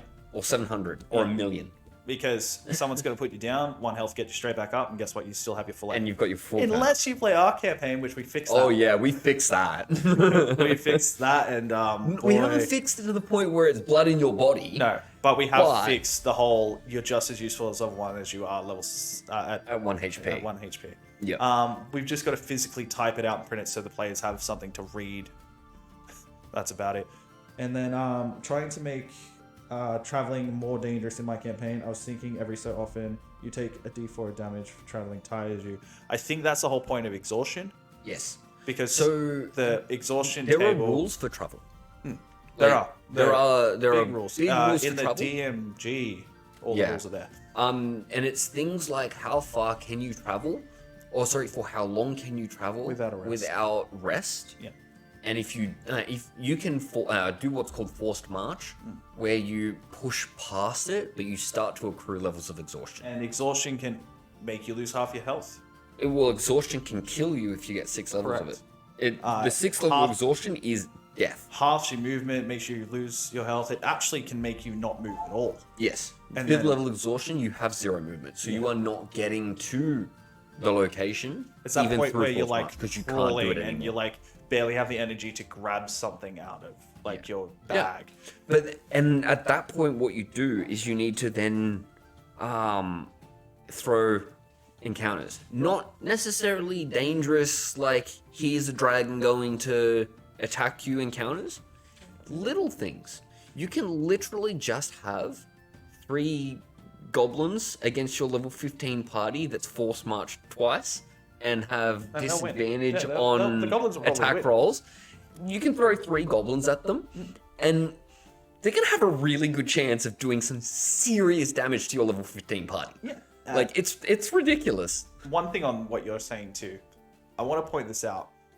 In most campaigns, they generally have a way that they'll have a table where they roll and they say, if you roll this percentile, this encounter happens. Now, one thing that I had, and when I was helping a friend start to learn DMing, he would generally always kind of do this where they would like go, and then for every X hours he'd roll an encounter. An And encounter it's like, table. I'm like, I don't think you should do that. I think when encounters exist, if you'd like to know, our editor is standing right behind, and I don't know why he's trying to be super quiet.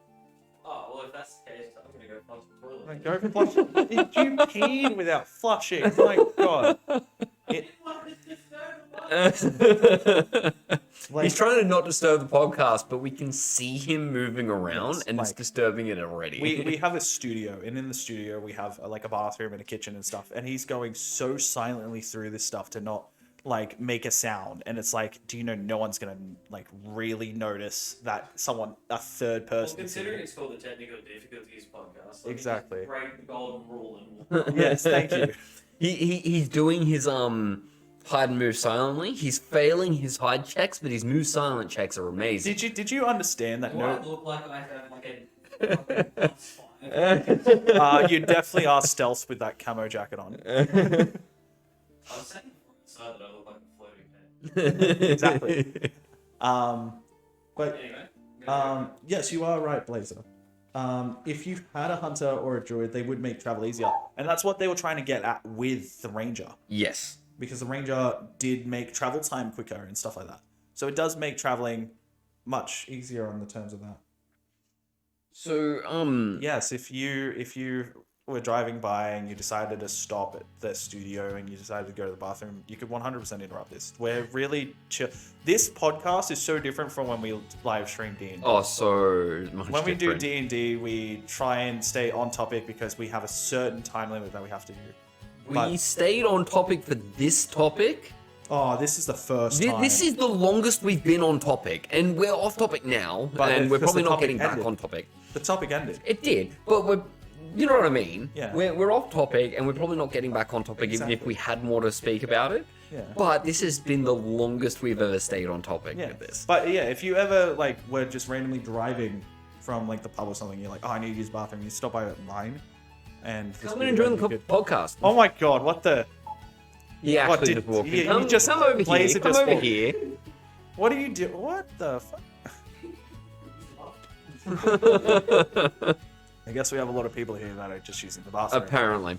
Well, welcome to the ReadySetRoll studio, where we have a lot of people that just exist in this place. Apparently. It's what happens when you actually upgrade from like a little shed to an actual full-fledged studio, where it's, you know, next thing I know that they're going to start making their own coffees and stuff. Yeah. Welcome to the workplace. Okay, so more dangerous for a small map, grueling one-shots. What I would say there is, I feel like travel is dangerous because it's realistic. So when you're traveling long distances, it wears on you. When you're traveling short distances, you realistically should be able to get from point A to point B without anything happening. I can drive down to the shops and never get attacked. Like, it's not unheard of to do a short travel and have nothing happen. I can drive to the shops up, you know, Do you want to go 300 do you want to go make times. yourself a coffee? before I ever encounter anyone having even a flat tire on the side of the road, and that's not even myself. Yeah, and a flat tire on the side of the road is like a random encounter. Yeah, that's right. There is a way you can technically make, and this Short travel can mode. help. So he was saying that more dangerous for small maps, grueling one shots. What I believe the way you can do that help though is wearing armor though.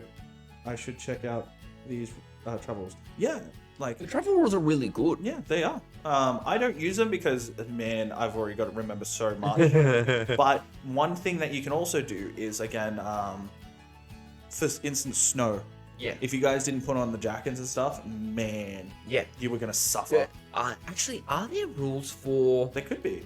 No, like in Raw. Yeah. No, Are I'm saying there they current could be. rules for it? I'm not too I don't know sure. if there are, But- I know that there's a lot of like Like a Kickstarter projects that have come out that are doing this kind of stuff. Like, what about like during a sandstorm? Yeah. Like, that sucks. Yeah. A hailstorm. I don't know My that there God. are rules in Raw, like published in official books that do this. I know that Rhymer the Frost Maiden, specifically, that campaign actually brought out winter travel rules and blizzard rules. Yeah, you were telling me about the Yeah. the Yeti one, right? Yeah, so for example, in that book, there's a encounter table for a whole bunch of different creatures. but you roll it alongside what they call a blizzard table. So what happens is you roll on the creature, then you roll on the blizzard. If the blizzard happens, certain creatures have a lower chance of then actually appearing. So it ends up being a scale that moves like this. But the way I do random encounters, this is one thing I wanted to say that before we got sidetracked with people walking into the studio. Yes. Is that I don't believe random encounters should be random. I believe that if you're going to throw an encounter, it should always be kind of planned, because you should always know when your party needs a break or needs something to kick them into getting interested again. You should always have an idea of what you want to throw if the situation calls for it. Exactly. Yeah. And it shouldn't be like, you should go, okay, when they travel here, don't make it like a random encounter, make it like Pokemon. If you go down this route and you pass this person, Yes. you're going to get into a battle. Yeah. Because you plant that person. Yeah. So you, I don't think Pokemon's a very good example yeah, of that. but actually. like you go, 2 options, left, right. If you go left, the DM hasn't planted anything that way. But if you go right, the DM has planted something that way. Actually, so no, I've actually, in the 3 seconds since I made that comment, I think it is like Pokemon. Okay. Because when you play Pokemon, there are periods of tall grass. Yeah. That's where you can have a random encounter. But there's always the path that you can walk across, not to. Not always. Okay. So that's where you go, okay, maybe I'll roll once along this journey to see if they have a random encounter. Yeah. Maybe once. That's a point A to point B in a short thing. But you've also got the placed trainers. And you cannot finish any Pokemon game in existence without fighting at least one trainer. Without glitching. Yes. Like, playing by the rules, you cannot beat a single game without fighting at least one trainer. And it is more than one, I just don't know what the lowest one in what game is. Yeah. There's always a path you have to walk through, and there's someone right there. Yeah. And that's the thing. And I think most encounters should just be naturally, you either planned or you have an idea that you've got to throw this at them at some time. Yeah. Something triggers it. And that's just you're moving those trainers around. Yeah. And you're like, okay, well, look, they got the random encounter, and it messed them up. I love the fact that you're adopting my thought process now, which is you're always moving, and so are the bad guys. So are they. Yeah, they're never just standing there waiting for you to finally reach them. It's not. It is Pokemon, but it's not Pokemon. It's Pokemon, but you've got the dev code, so you can. No, it's click him Pokemon where they're into walking back and forth until you decide to walk past them. Yeah. So you stand there, you go, okay, turn around, you run. Exactly. That's it. But so that's how I always believe that. There are certain things I definitely put an encounter on, but it's not an encounter more or less of your percentage on there. It's encounter on where it moved. And the one thing I did this for was the Kraken. And I've been saying that for heaps long. You could have versed it at like level 3. Yeah. But you managed to verse it at level like 17. 17, something insane. Yeah. And so we won. Pokemon Plus. Pokemon Plus. It really, really is. It's like the new Pokemon games where almost every trainer is actually moving in some way. I don't think you can get through even the new ones without facing anyone. It's like a lot like Dark Souls as well. But it's a lot lower now. Yeah. Like, I'm pretty sure you can get through a modern Pokemon game versing like 1 trainer or 2 trainers. Yeah. And that's when you're super strategic. Because let's say you do like the random encounter tables like the way they're intended. And you roll the random encounter, they do it, then they sleep, they wake up the next day and travel again, then you roll another random encounter. Yeah. Like, Jesus Christ. It can make travel really monotonous. And make it really, monotonous, tedious, all that crap. Like, you just hate But travel. it can also just make it stupidly dangerous. If you roll high percent, I think it's high percentage is worse on the tables usually, right? No, I think it's low. It's low? Yeah. But you can roll the really dangerous encounters 3 times in a row. Like, so it's okay, cool, fight a gold dragon.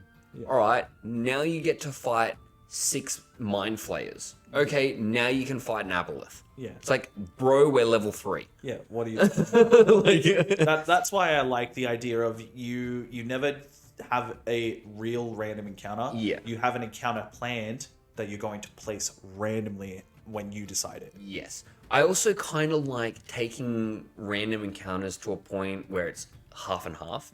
I did this when I was running the very short amount of games that I've run, where I have an encounter planned, but I don't want to say, okay, you're facing this thing when you move through here. So I go, okay, this thing's placed here, but you encounter it on a 60 or higher. So as you're moving through there, I'll roll on it. That's the same. And if with you the roll Kraken. it low, Yeah. you get through without seeing them. Yeah. But it's a planned encounter, and Like, if then you add the random Let's onto say the this. planned encounter. Say this, ready? This is literally how he's explaining it. He's placed an owlbear in a forest. Now, for the chances of you seeing this owlbear is 60% or higher.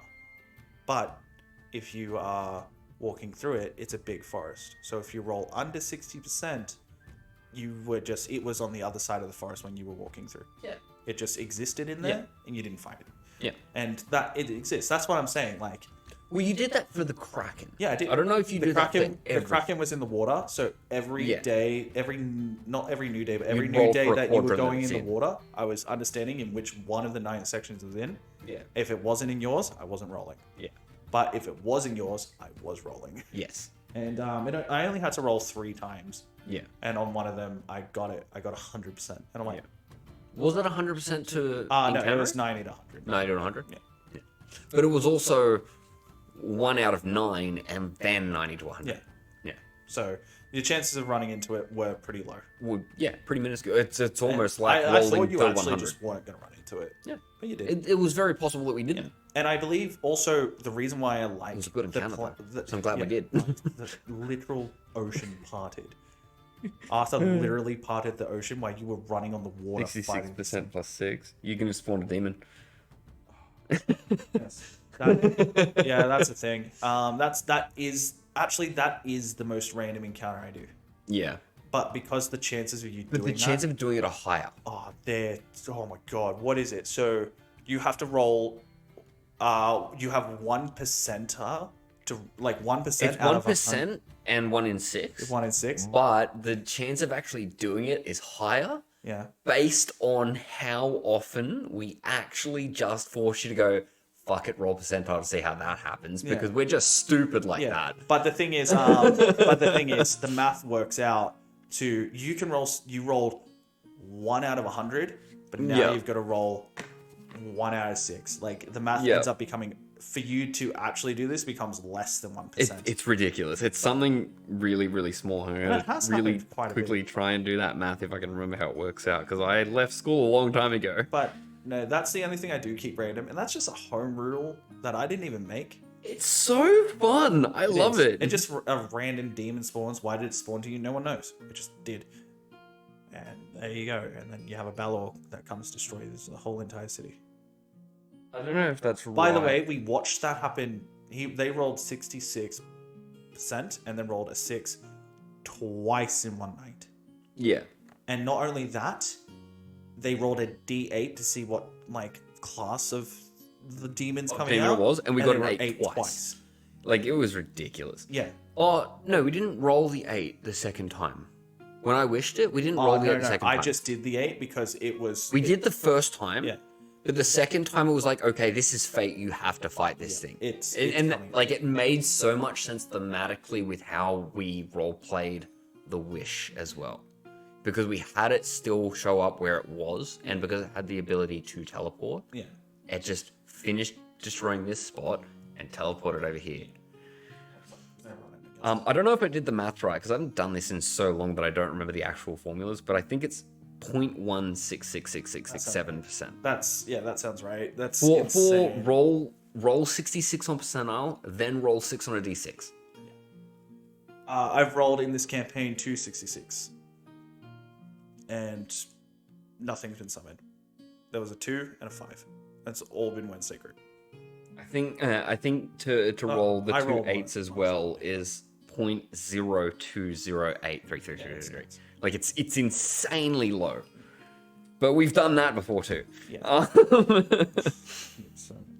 Oh. So when it comes to your random encounters and stuff, don't make it as random. Let them be random, but let what you encounter be planned. Yes, because you don't want to throw something that's instantly going to kill like your party and stuff. You know? Yeah.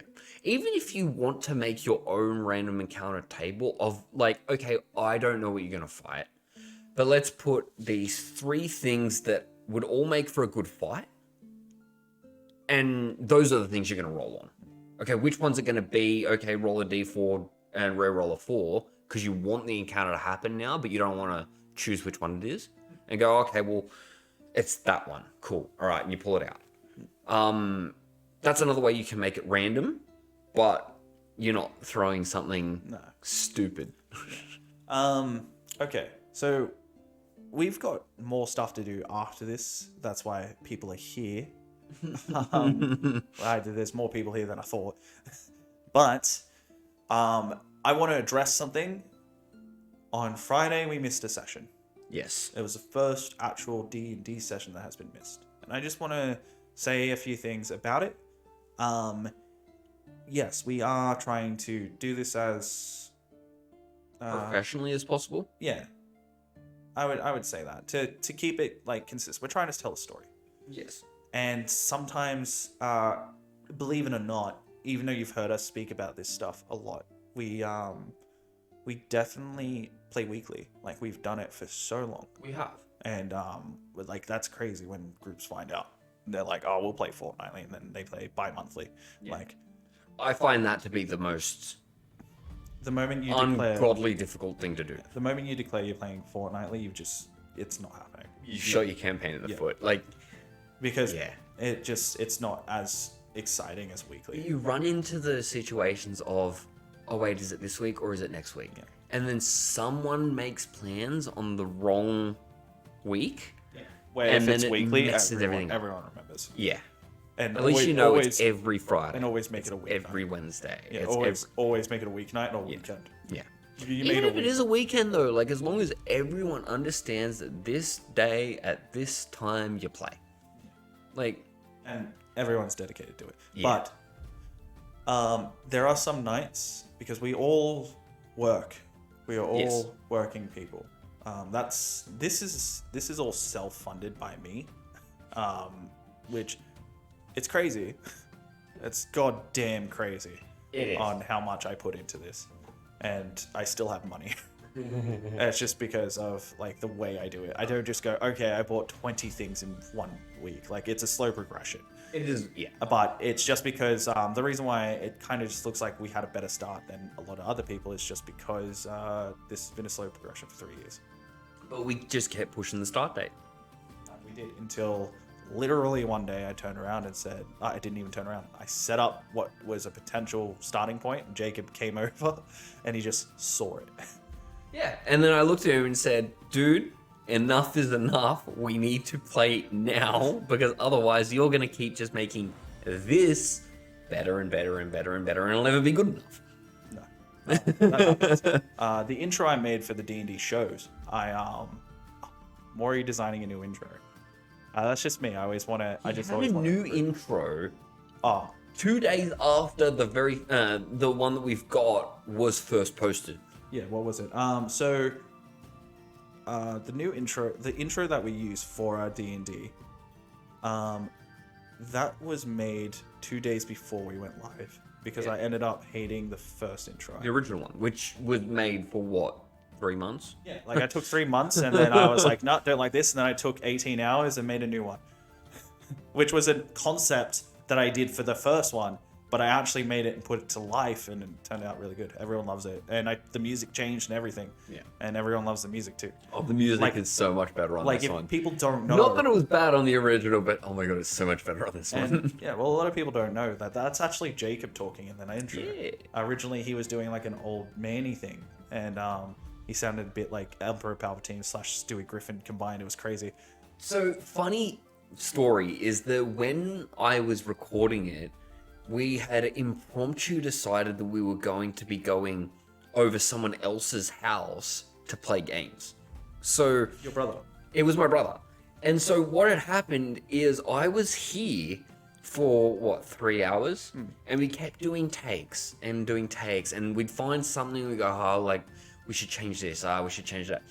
And it got to a point where we were like, we need to leave in like 7 minutes. And so I ran back in and did a really quick take and like was speaking too quickly as well. So I couldn't keep the voice consistent. And then after you put the filters on, we're like, oh, that's just the best one. Yeah, like literally, I sent him that, and you didn't actually believe it was, like, you didn't know it was you. I thought it was re-recorded. Yeah, you thought it was me. Yeah. And then I was like, oh no, that's you. Like, I've just done your voice, and Yeah. then I've just literally, I didn't even put filters on. I just slowed your voice down by 0.5%. Yep. And it just made you dark because your voice projects very much. So it just was the perfect thing. Yeah, I thought it just got re-recorded because I'd just run through that last take. And I was because like, wait, screw you. I thought I was. you were going with it, it It actually slowed made it it to slowed a- it to a normal speaking point, Yeah. a menacing speaking point. Yeah. Like, he didn't know if he liked it because he was listening to his own voice, and then I just said, imagine Smaug off The Hobbit. And then he's like, yeah, I see it. Yeah. Like, literally. I still, at this point, it's starting to sound less and less like my voice to me. So I'm appreciating it more. Yeah. But for the longest time, even with that there, I was still just like, but I can hear my voice now. Yeah. And I don't know if I like it because no one knows if they like the sound of their own voice. They either hate it or they don't know if they like it. I hate mine. Yeah. I generally hate mine. I was putting on a voice for that though, so I'm like, Well, do you know what's like horrible is, like, I hate my grill. yeah. And in a lot of the faces and stuff I pull on the show, the ones that it get just memed? yeah, it just absolutely shows it off, and I'm looking at it, I'm like, huh. I hate you all. Yeah. So yes, to continue what we're going on because we got sidetracked again, is that when D&D happens, generally one player can miss out and then they go on autopilot and they continue forward and they do all this stuff. But when a player has to miss out and you're doing like an episodic series that has a timeline canon, you kind of just can't do that. You can, but it's really hard and it's dependent on what's going on in the story. Exactly. It's like the episode where Dylan and the other Jacob Missed out. missed out, and it was you and Maddie. Yeah. That was a prime example of why that could work, is because of what the events What were had going on. happened beforehand? Yeah. But So they were in the infirmary at that point. circumstance Out of says that commission. you guys were getting ready to travel and Yeah. you were in the middle of chatting and doing all this stuff. But But their characters were out of commission and they were in a fixed location as well. At this point, we've already spoken about it and we're getting ready to travel. yeah. We can't, and like we've done everything we need to do to prepare. So the next step is we leave town. Yeah, and if one player is just on autopilot, it's very different because Yeah. it makes story development just disappear. Yeah. And all this other stuff that just counts to it. But, and what that means as well is that a lot of people don't know this, especially this is where I'm announcing it if any one of them are watching, but also this upcoming Wednesday will also be cancelled because it's an episodic series. So the last episode recorded was episode 15. Now, if episode 16 didn't happen, it means I can't film episode 18. Yes. And it also 17.